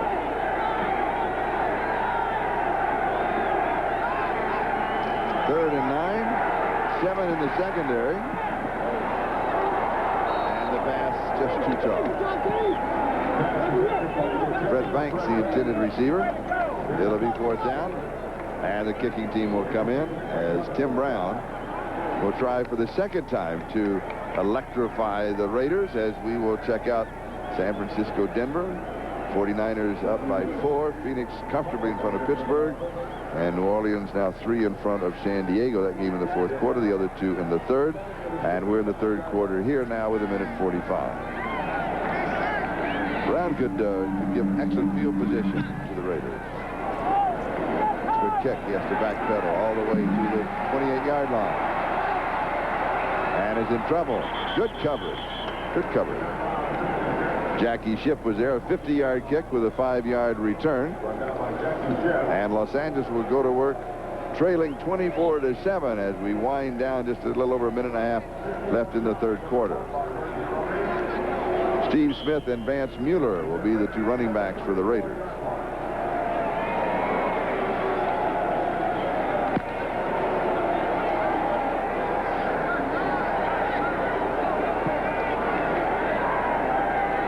Report on Dan Marino, a bit of dehydration. They're going to ice down both of the calves.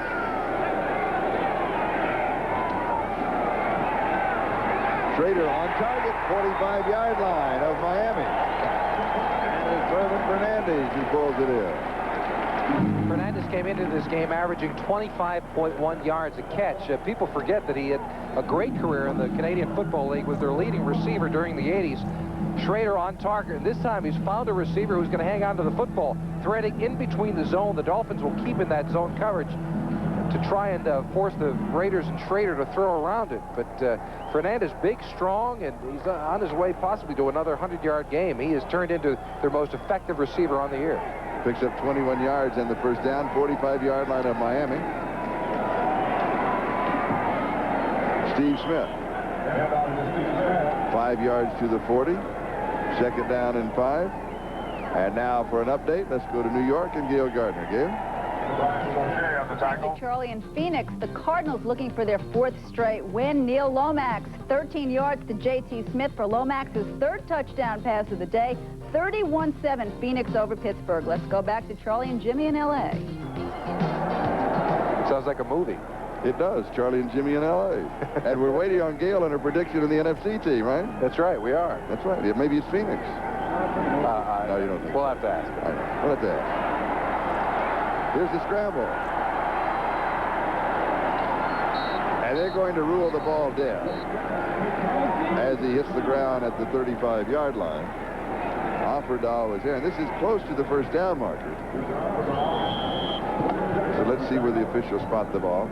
And this also could change the entire complexion of this game. If the Raiders are able to score here, as you mentioned, Charlie, they'd be down by 10. If they can get it before the 4th quarter begins, that's certainly doable. Down 24-0 at the half. But if you score 14 in the 3rd quarter, then you start believing that you can get it done. Meanwhile, on that play, time has run out in the 3rd quarter, but the chains are now coming out for the measurement. And then as soon as they have the measurement and we have the results, we're going to be going away to our local stations, and it is a first down.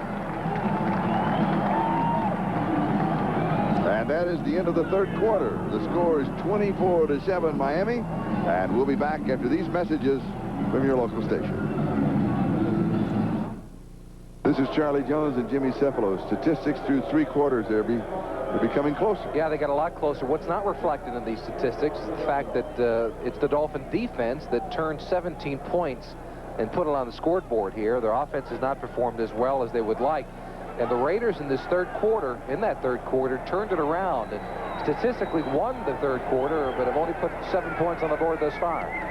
Hobley with the fumble recovery in for the score, then Jarvis Williams and Don McNeil with the 2 interceptions leading the scores. Here's the reverse to Tim Brown.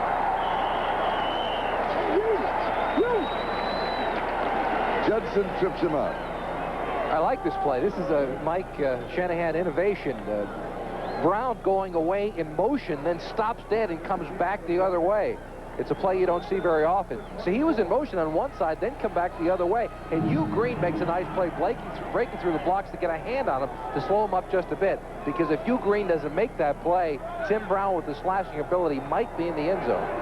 24-yard line, first down. I think Judson also coming from the side was also involved in it. So give them both credit.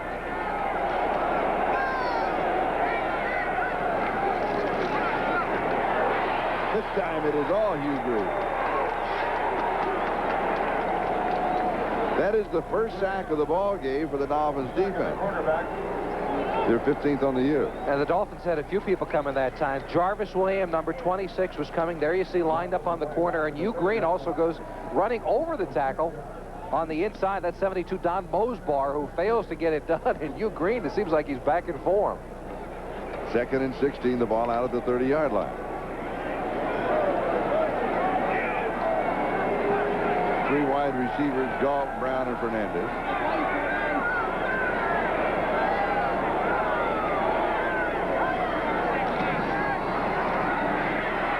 Brady's in trouble. Flag is down. Look, if Schrader wanted to slide and couldn't figure out quite how to do it. His body weight was going the wrong way. Meanwhile, there was a flag probably holding, yes, against Los Angeles, and so the penalty will take the ball out to the 40. Now, a moment ago, they were at the 24. Suddenly, they've lost 16 yards out to the 40-yard line. Well, that's some good play calling on the part of Tom Olivedati and the Dolphins. First, they send the all-out blitz with Williams and Hugh Green, who gets the sack. You make that offensive line nervous, and this is the result. Holding Number 60 on the offense. Still second down. It's on Rory Graves, the rookie free agent out of Ohio State. The ball at the 40-yard line. Rory Graves has showed some promise. He was playing with Jim Lachey at Ohio State. It's almost a takedown. Top part of your picture. There you go. It is a takedown. Yeah, that is. That's World Wrestling Federation would call it a takedown. It is second down and 26. Now at the Miami 40.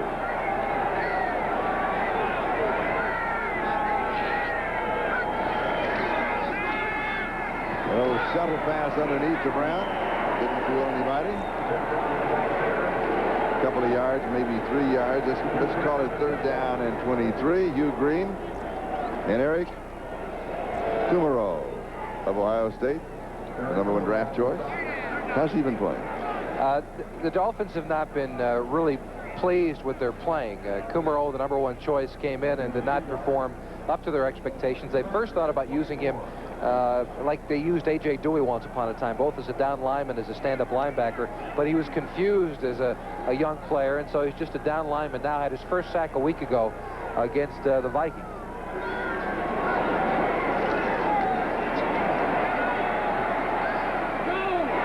Gets a little delay out of the backfield is Steve Smith. He fumbles the ball and falls on it about the 28-yard line. He'll pick up 9. There's a flag on the play at the 31-yard line.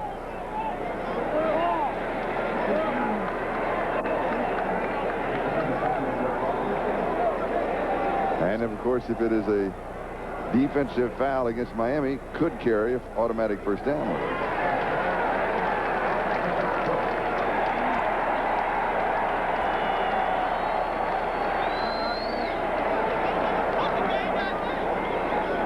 Quarterbacks always like to help out the officiating.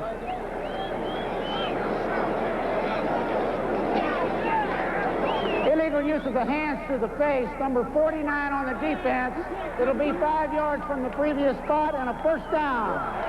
William Judson's costly penalty. It's the second costly penalty on Judson today. They were going the other way inside the 20-yard line, had another foul that gave the Raiders an opportunity. And that's unusual for Judson. He is one of those heady players who doesn't make very many mistakes mentally or physically. He's been a top quarterback for a long time in Miami. So the ball is at the 33-yard line. And Los Angeles has a first down. The Dolphins lead it 24-7 with 12 minutes and 10 seconds left to go in the ball game.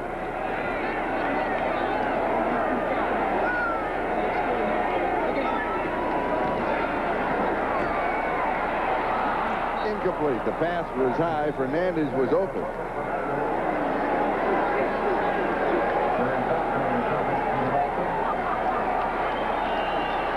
Bruce Wilkerson of the Raiders has a bicep injury. Boy, they are decimated by injuries today. A MASH unit should be set up on the corner down there. I mean, this is this is what usually happened the other way around. Every time the Dolphins would come out here and play, there was always a lot of injuries to Dolphin players. You know, this was the old typical finesse team, as the Dolphins have been, against the power of the Raiders, and it has turned dramatically here in 1988.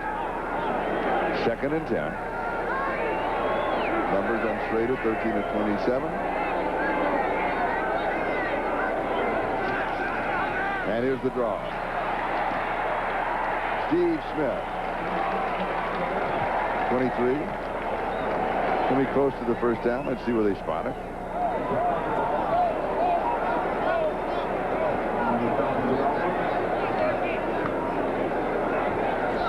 You may want to take a look at this.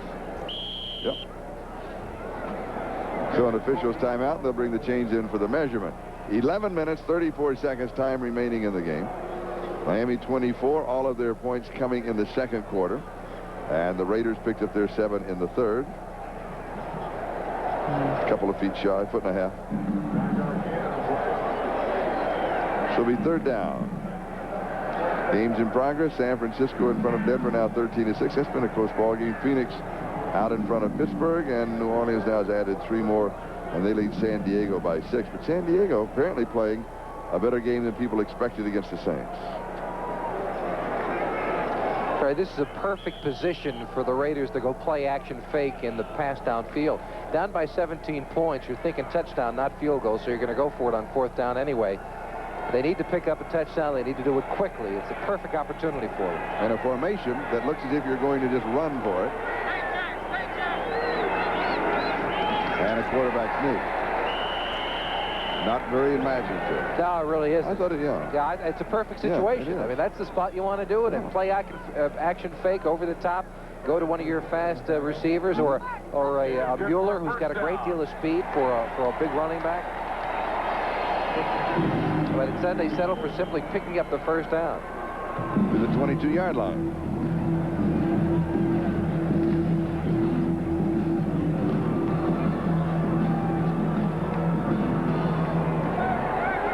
Meanwhile, Renee Thompson of the Miami Dolphins has a bruised shoulder, and he is out of the ball game.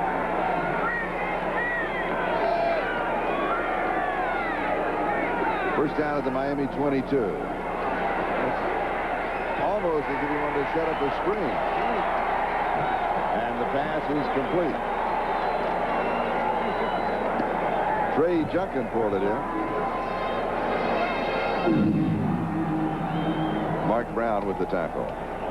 And how the Raiders are missing Todd Christensen for his ability as a possession receiver in this offense. He's the man that Schrader likes to go to. All Raider quarterbacks throughout the last few years love to go to him in this kind of a situation inside the 20-yard line.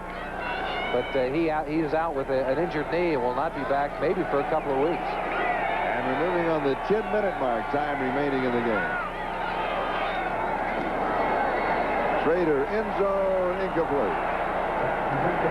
Fernandez, the intended receiver. Rodney Thomas had the coverage. It'll be 3rd down and 1. Back at the 13-yard line. Two problems there. Fernandez did not run a very good pattern. When you've got man-to-man coverage down there and you're going to throw that little fade pass, the one where they lob it to the corner of the end zone, you've got to make the defensive back move in one direction or another. If you just jog toward the end zone, it doesn't work. And the Raiders have scored 51 fourth-quarter points, most in the NFL. So this has been their big quarter. Schrader, 14 of 29, 168 yards. Similar situation now. The Raiders 3rd and short have 2 opportunities to go for this. Maybe the pass here. Little play-action fake. All alone. Feeds the hand, 13 yards and a touchdown.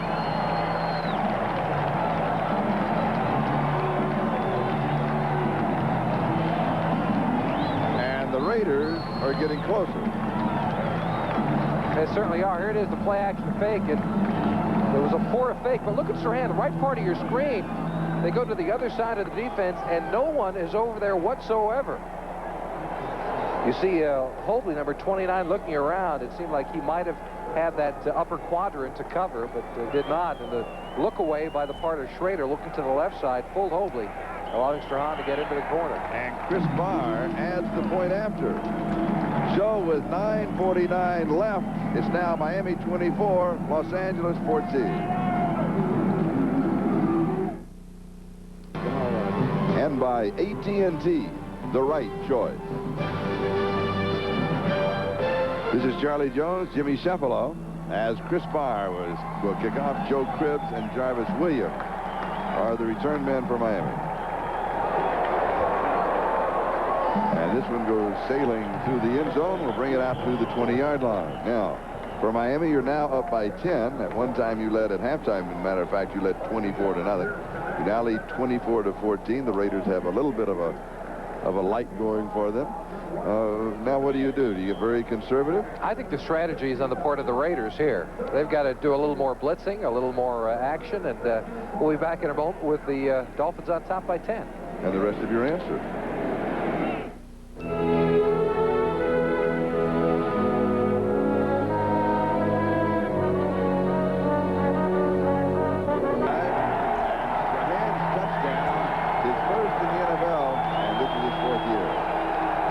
Here, 50,751 with 4,300 no-show. The score, Miami 24, Raiders 14. And this will answer your question. They come out throwing. He'll pump fake. And it is incomplete. Cooper, the intended receiver. And Mike Haynes breaks it up. I'm sorry, Marino back in the contest, so the cramp problem seems to be all right. What I was saying earlier, I think the Raiders have the strategy here. I think they've got to put more pressure on, a little more blitzing, take a little more chances, some more opportunities. We've been expecting them to go to the 4-man front. They have not. Yes, Howie Long has been injured, but I still think they got to go to the 4. Try to put a little more pressure on Marino, make him make a mistake, get the football back. Only 9 minutes left in this contest. They're down by 10.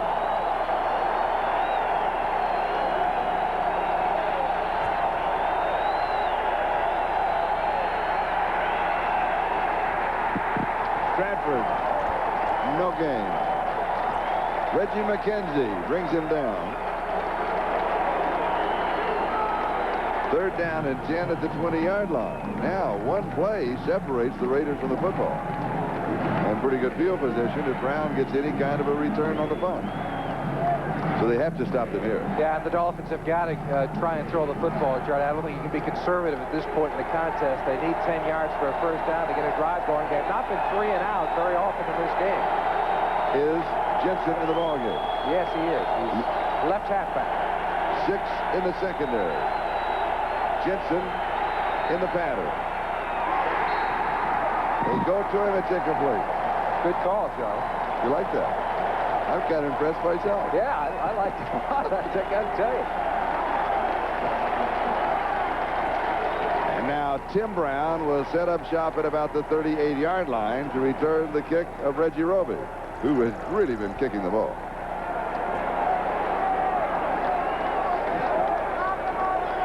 .2-yard average. His longest is 64. Check of the flags. Wind doesn't seem to be a major factor right now. Has pressure, gets a good one away.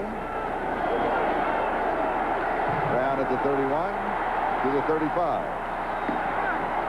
To the 38, maybe the 39-yard line. 8 yards on the return, a 49-yard kick, and it was Jim Jensen who was downfield to bring him down. And Reggie Roby needed 5 punts today. As we take a look at the 10-minute ticker, I'll get. Yeah, let's go through these. Cincinnati, right. They remain undefeated. Seattle beats Cleveland. Buffalo continuing strong. They down Indianapolis. Houston by 1 over Kansas City. Green Bay big over New England. Patriots struggling. Chicago continues to win. Rams shut out Atlanta. Washington defeats Dallas, and Minnesota just edges Tampa Bay by 1 in the 4th quarter. San Francisco in front of Denver. Phoenix in front of Pittsburgh. And we'll come back to that San Diego score. Look at those in a hurry.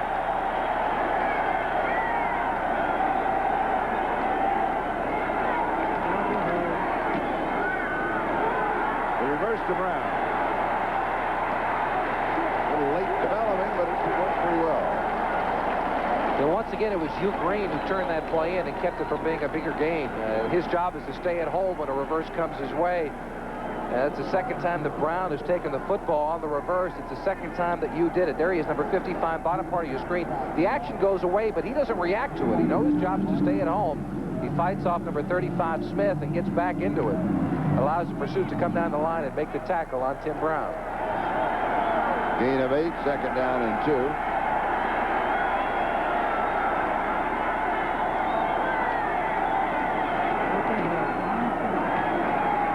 First down, 46-yard line of Miami. Gain of 7. Steve Smith, the ball carrier. So Shea with the tackle.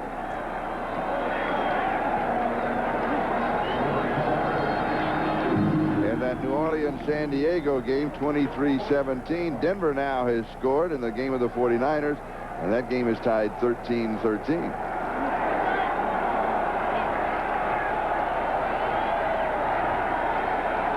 Here are the scores: Miami 24 and the Raiders 14.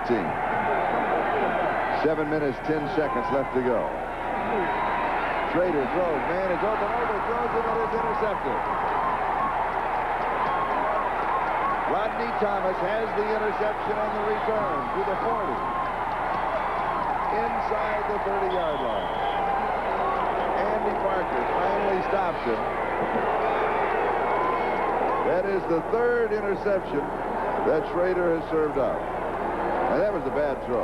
Schrader had the receiver wide open on the far side from us, Charlie. It would have been a big gainer. Galt was wide open. Thomas was well off, maybe 10, 15 yards behind. And yet it was Schrader who overthrows the receiver, Galt, and gives really an easy interception to Rodney Thomas. And a 48-yard return. So Miami now has the ball on the Los Angeles 30-yard line, first down. 6:55 left to go. And that could well close the door on any Raider comeback.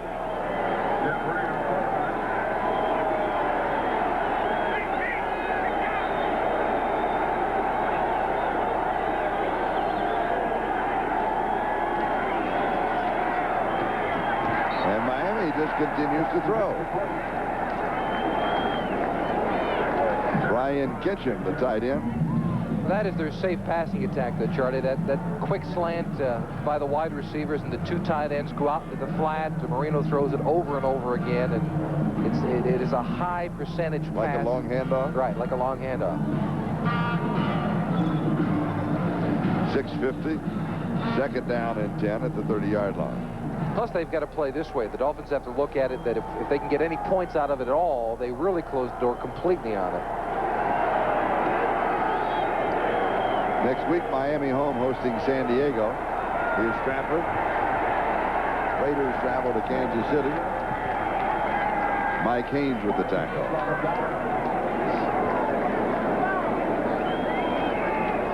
No gain on the play. 3rd and 10.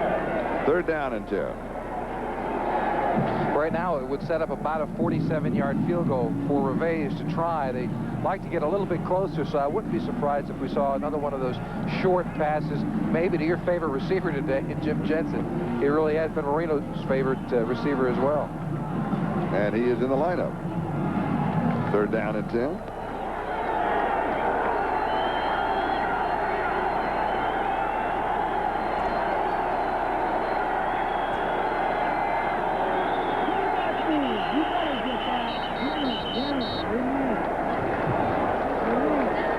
Meanwhile, I was watching Jensen. He was staying in the block that time. Delay by the offense. Still third down. And that takes them out of field goal range, Charlie. That means a 52-yard field goal, and unless the Dolphins can come up with some yardage here, that's going to be a costly mistake for them. So take the ball back to the 35-yard line, and it's third down and 15. And 5:55 time remaining in the game.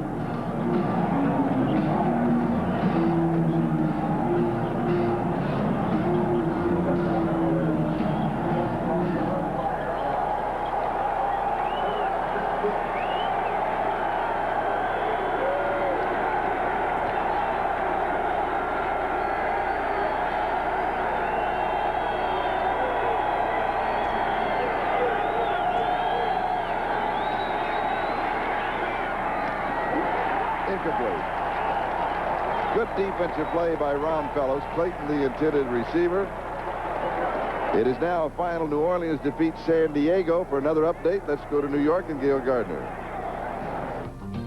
Thank you, Charlie. At Candlestick, the Broncos with their first touchdown in 9+ quarters. John Elway, 8 yards to Vance Johnson, tying the score at 13. Let's go back to L.A. now, and Charlie and Jimmy.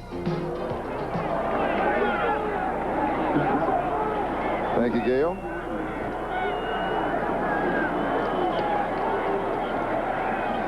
Tim Brown is the return man, but Roby will be going for the corner.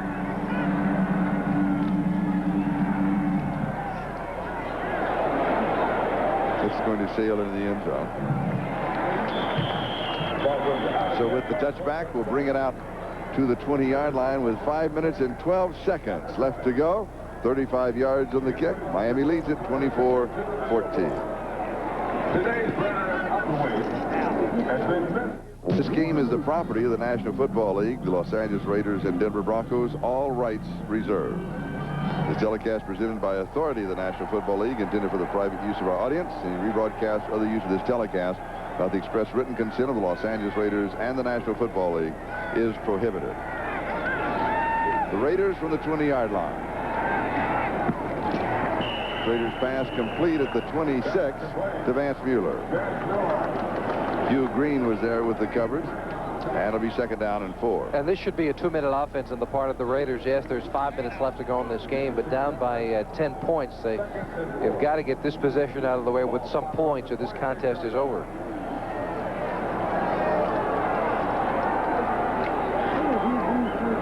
And yet they take a lot of time in the huddle and use up a lot of time on the clock. Much too much. They should have called 2 plays in there and should not go back into a huddle.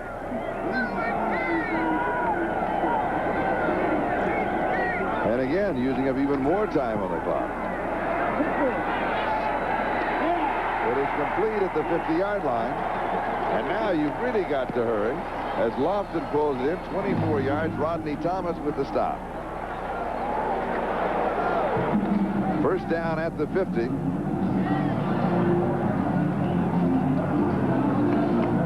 And Schrader has been really Dr. Jekyll and Mr. Hyde today. In some cases, such as that, he drops the ball inside of his zone with great accuracy. Other times, he's been high, throwing the ball over his receiver, and that's resulted in a couple of interceptions.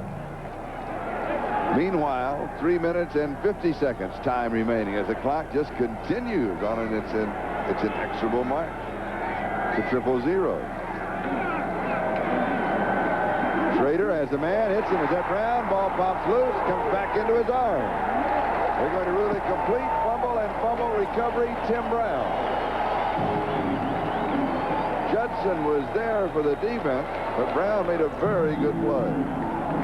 Program note: immediately following football coverage, we'll present the magical world of Disney in its entirety, except for the Mountain and Pacific time zone stations, where the program will be seen at its regular time. And Tim Brown had his arms going like, come on, let's get this thing going here. And is this a timeout? Or I think they're relooking. It's an official timeout. They're relooking that play to find out whether it indeed was a catch, a fumble and a recovery by Brown, or an incomplete. By the replay official, the play stands. First down. 3:12 time remaining, and the ball at the 24-yard line. Gain of 26 yards and a first down. Here's a look at it. This is what the officials had watched. He's got 2 feet on the ground and a catch. That is a completion. The ball comes out, and of course Brown gets it back. No question about that call. Good play by the officials. First down. Incomplete. Had a very, very late flag coming in, Charlie. After the ball was incomplete, we're going to get a hold by the Raiders, but it was a really late flag. Mueller, the intended receiver. But the Raiders very slow, and it's now 3:02 left. I mean, they've thrown away a minute and a half at least. Oh, yeah, you're absolutely right. Holding, number 73 on the offense, still first down. It's on Charlie Hanna. The Raiders got this ball with about 5 minutes left in the game. Yeah. And they've had 2 big plays to go downfield and have wasted 2 minutes of the clock. There's now 3:02 remaining. Schrader, much too lackadaisical, and Tim Brown is the rookie out there saying, come on, guys, let's get this thing going. First and 20 with the ball back now at the 34-yard line. 2 touchdown passes, 4 interceptions. And we've got whistles and flags.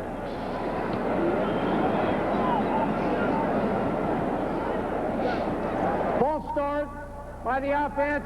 5 yards, still first down. So the ball goes out to the 39-yard line, and it's first down and 25. Just a moment ago, it was the first down at the 24. Now it's first and 25 at the 39. So the Raiders just shooting themselves in the foot. They have self-destructed here in this portion of the game. Played well enough in the 3rd quarter and started to get a spark in the 4th, but they're just wasting too much time.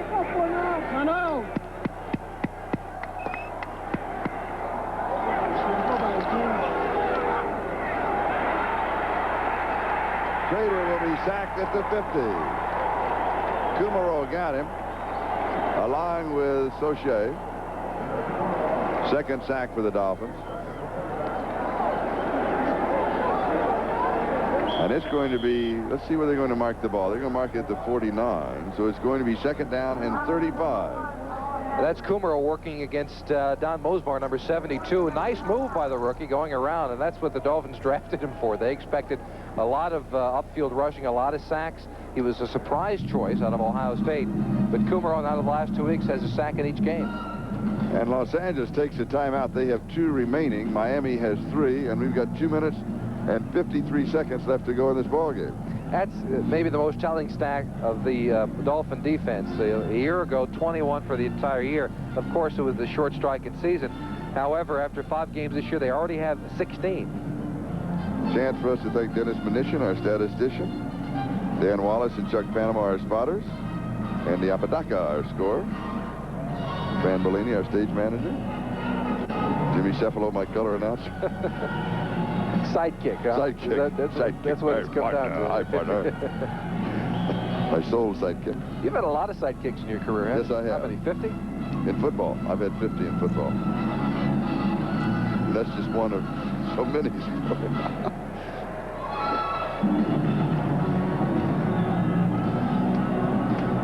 Who was the first one? Fred Binners, Mike, the rifleman from SMU. Great quarterback. Going deep down the right side. And it is incomplete. That's Jarvis Williams. He already has 2 interceptions. He wanted the third out of bounds. Yeah. Fernandez, the intended receiver, so it'll be 3rd down and 35. And now Schrader trying to call those receivers back as quickly as possible. He needs them to get him going. 3rd down and a couple of miles to go for the first down. Jarvis Williams has played quite a game today, Yes, he has. Yes, he has. A couple of interceptions, big hits. He is the safety the Dolphins have been looking for a number of years. Rookie out of Florida, taking the 2nd round of the draft. And the offense looking better for Miami, but still not the dominating force that has been in the past. Right now, the defense is still carrying the ball club. 3rd down, 35.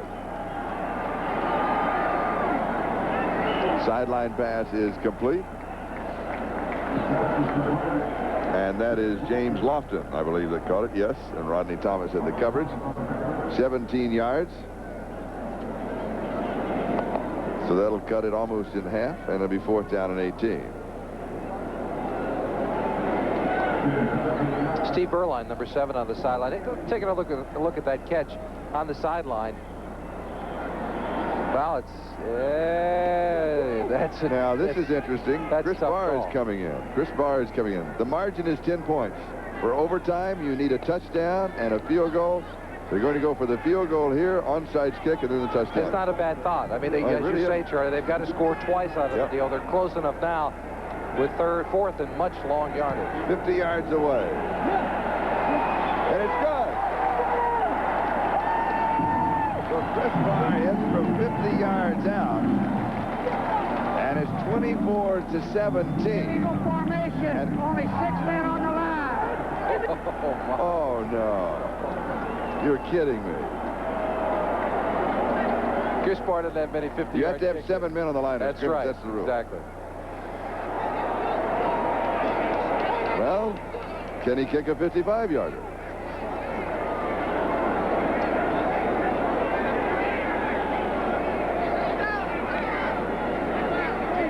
You might as well give it another shot. I mean, How was the distance? Distance was good. He had it by a few yards. Okay.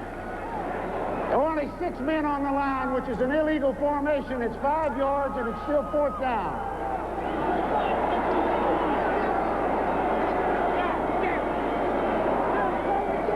Matt Millen, not a happy cadet. But the 55-yard attempt will now match his jersey number. We're reaching when we say those things, aren't we? Right for the 45-yard line. Gossett is holding. And a 55-yard attempt. And this one is blocked. And Miami will just stay away from it and let it roll dead at the 11-yard line.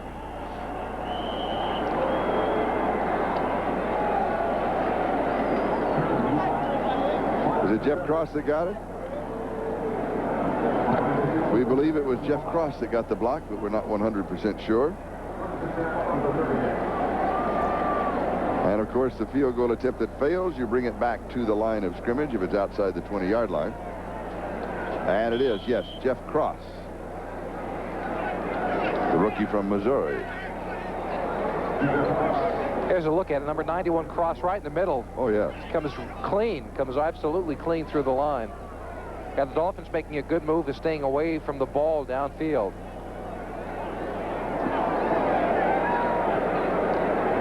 And the line of scrimmage, the 38-yard line. And a fumble on the snap.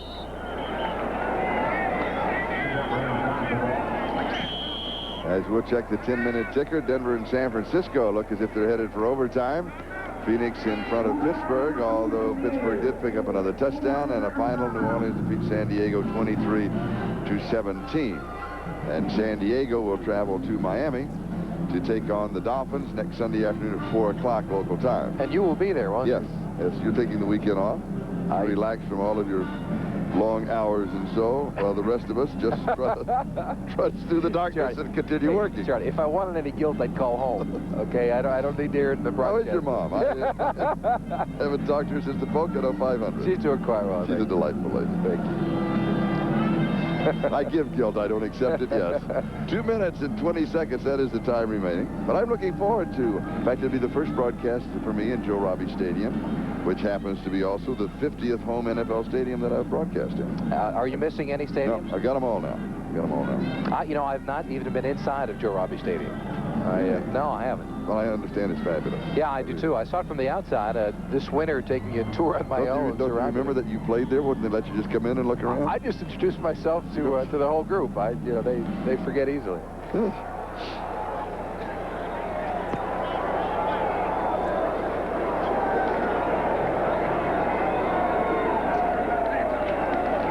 Second down.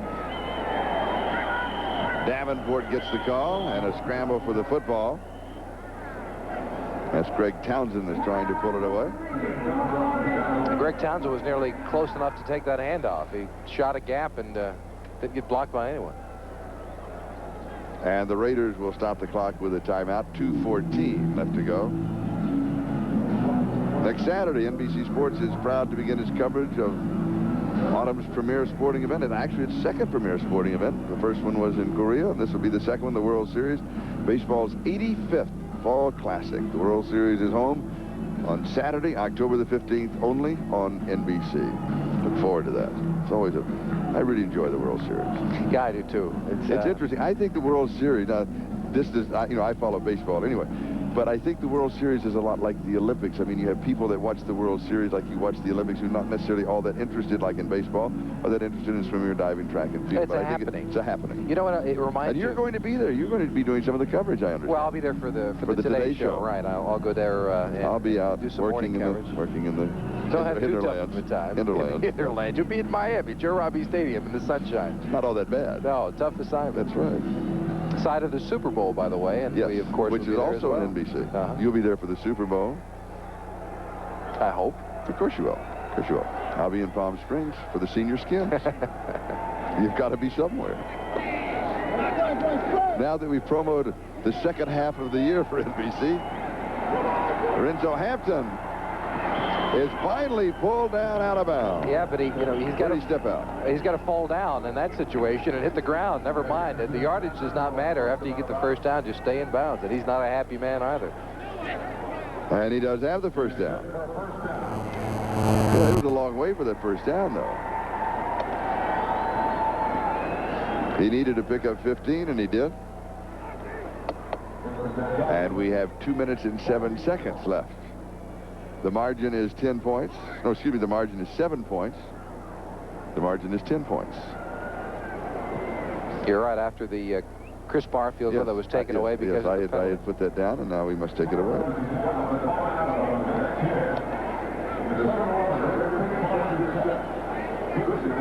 Has this been a strange ball game? I think so. It has been. The 24 points, all the scoring in the second quarter by the Dolphins. They've been shut out in the first, third, and fourth quarters. That's unusual. The Raiders were 7 in the third and 7 in the fourth, 24. Let me tell you something about coaching. Yesterday when I went to the Raider camp, Matt Millen and a couple of the players, they were lined up in the 4-3, and I asked about it later, and they said, well, it's kind of a surprise. We're going to play a lot of it tomorrow. When I went back to to see the Dolphins practice. And by the way, they practiced on the top of a garage. On the top of a garage? They had nowhere to go. A big garage or a little garage? It was a big garage. They had nowhere to go because USC was playing yesterday in the Coliseum. Yes. They couldn't practice there. They were worried about traffic in the area because of that big contest.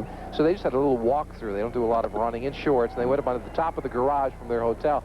But afterwards, talking to Don Shula in his hotel, he had on the blackboard one thing drawn up. It was the 4-3 defense. And he said, I think we're going to see some of this tomorrow. That's preparation on the part of the coaching staff. Had to be ready. No surprises. Be ready for everything. Absolutely.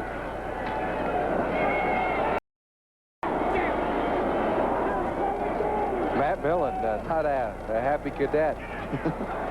But the 55-yard attempt will now match his jersey number. We're reaching when we say those things, aren't we? Right for the 45-yard line. Gossett is holding. And a 55-yard attempt. And this one is blocked. And Miami will just stay away from it and let it roll dead at the 11-yard line.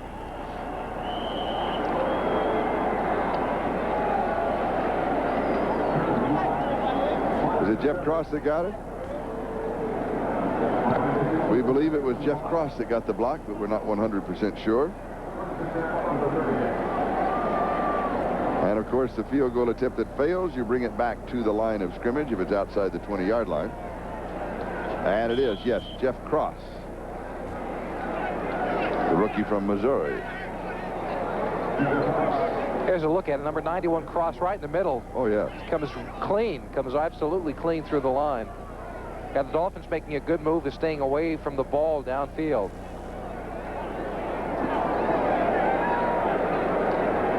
And the line of scrimmage, the 38-yard line. And a fumble on the snap.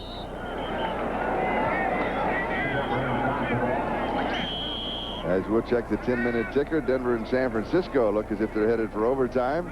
Phoenix in front of Pittsburgh, although Pittsburgh did pick up another touchdown, and a final. New Orleans defeats San Diego 23-17.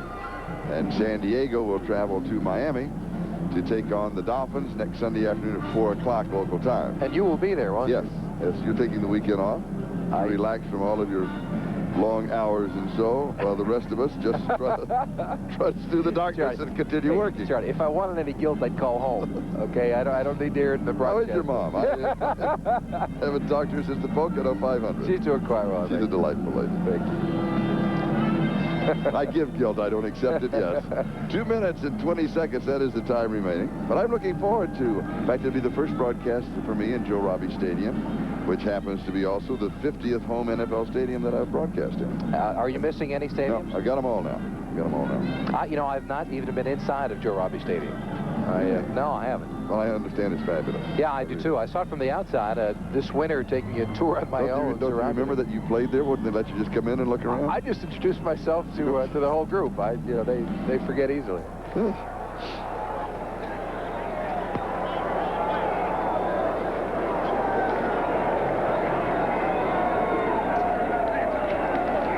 Second down. Davenport gets the call and a scramble for the football.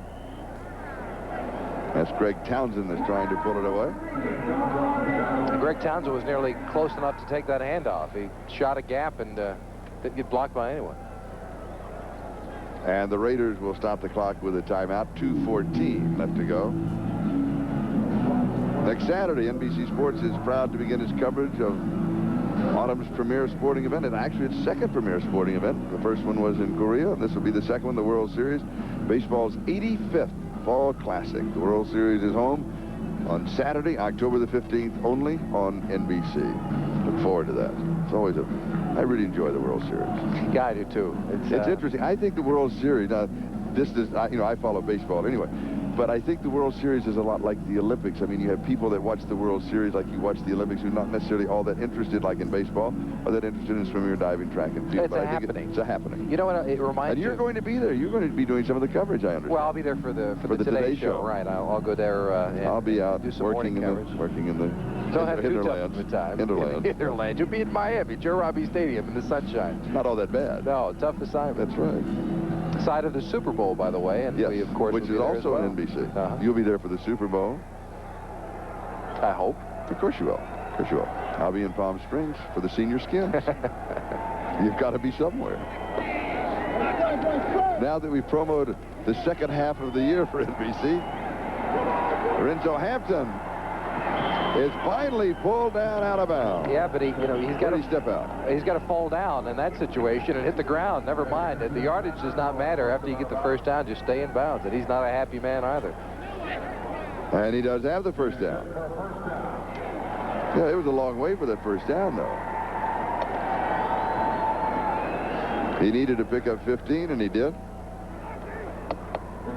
And we have 2 minutes and 7 seconds left. The margin is 10 points. No, excuse me, the margin is 7 points. The margin is 10 points. You're right, after the Chris Barfield that was taken away because I had put that down, and now we must take it away.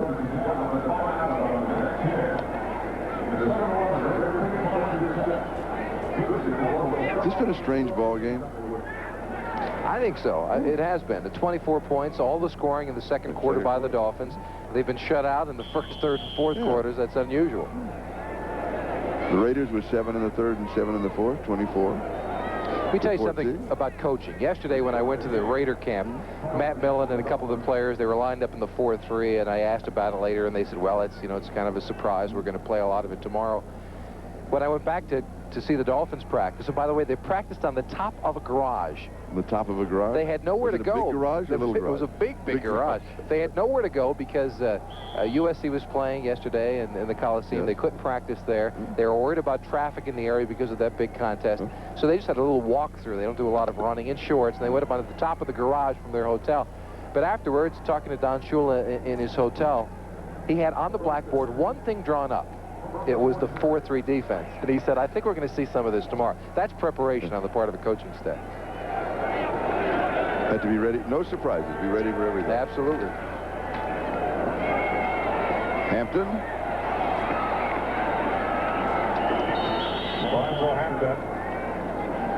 And that'll take us down to the 2-minute warning. So we'll take a timeout. Miami 24, Los Angeles 14. Back in a moment. Charlie Jones, Jimmy Cephalo, officially 1 minute and 59 seconds left to go. And a report card on the Miami Dolphins. Reno, 14 of 36, 175 yards. Stratford, 39 yards rushing. Clayton, 6 for 86. Jarvis Williams, 2 interceptions, 2 of the 4. Rodney Thomas has 1. Don McNeil also has 1. And now we're going to run the clock down as much as possible. As the Raiders are out of timeouts. And there's that big 45-second clock now as opposed to the 30. There's the Raider report card. Schrader with 4 interceptions on the day. That wipes out his 254 yards passing, certainly. Team rushing only 78 yards. They missed Marcus Allen, unable to play in this ball game. I think all of Fernandez's receiving yards came in the second half, did it not? That third quarter, he had a big third quarter. I believe you're right. Fernandez, probably the most productive Raider receiver they've had this year.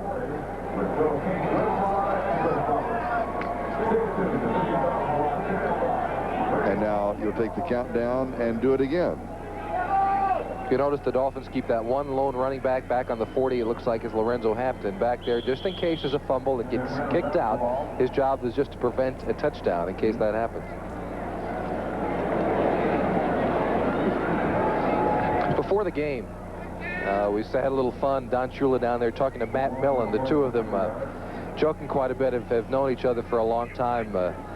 Matt Millen, and as we look at our Budweiser player of the game, Jarvis Williams, number 26, with 2 interceptions. And Budweiser will make a contribution to the United Way. on behalf of all the MVPs selected in today's game. So the Most Valuable Player Award sponsored by Budweiser, Jarvis Williams. So congratulations. Now with the countdown, 23 seconds in down, they may just take it all the way down until they run out of time. And that'll stop the clock. Oh, they're going to take a timeout. No, they're going to get called for a delay of game. Delay the offense. And while we regroup here, we'll go away for just a moment, and we will return. That's a promise. Reggie Roby with the punt. Tim Brown wanted it to go into the end zone, and he gets off another good one. It's 55 yards, but look what happens at the end of it. You would think it would go into the end zone. No, it does a right-hand turn, and it goes out of bounds at the 6-yard line, and we have still 5 seconds left. When things are going right, they're going right. We now have a final in on the Pittsburgh-Phoenix game, and it is the Phoenix Cardinals 31, Pittsburgh 14. That's now final. And the last gasp effort. The 3-deep secondary is out near midfield.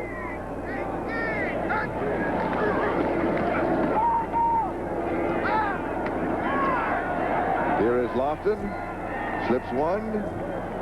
And then is dropped by the next 2 tacklers. Out at the 36-yard line. And with that gain of 30 yards, this game officially comes to a close. The final is Miami 24, Los Angeles 14. We'll be back to the Coliseum in just a moment. He wins by 10. Their record now is 3-3. The Raiders' record is 2-4. San Francisco and Denver now in overtime. They're tied at 13. And you now have time to finish your story. Yeah, I started that story about Matt Millen and Don Shula, friends from before. But watch Matt Millen, the jokester. He went to Don Shula went to say hello. And Matt was saying, oh, come on over here. We're going to have a little bit of fun. Don Shula a couple of years ago sent in a wide receiver to crack back on Matt Millen. And that's what he's telling him. We're going to do it again to you, Matt. Little good luck and fun by the Dolphins and the Raiders. Miami 24, Los Angeles 14.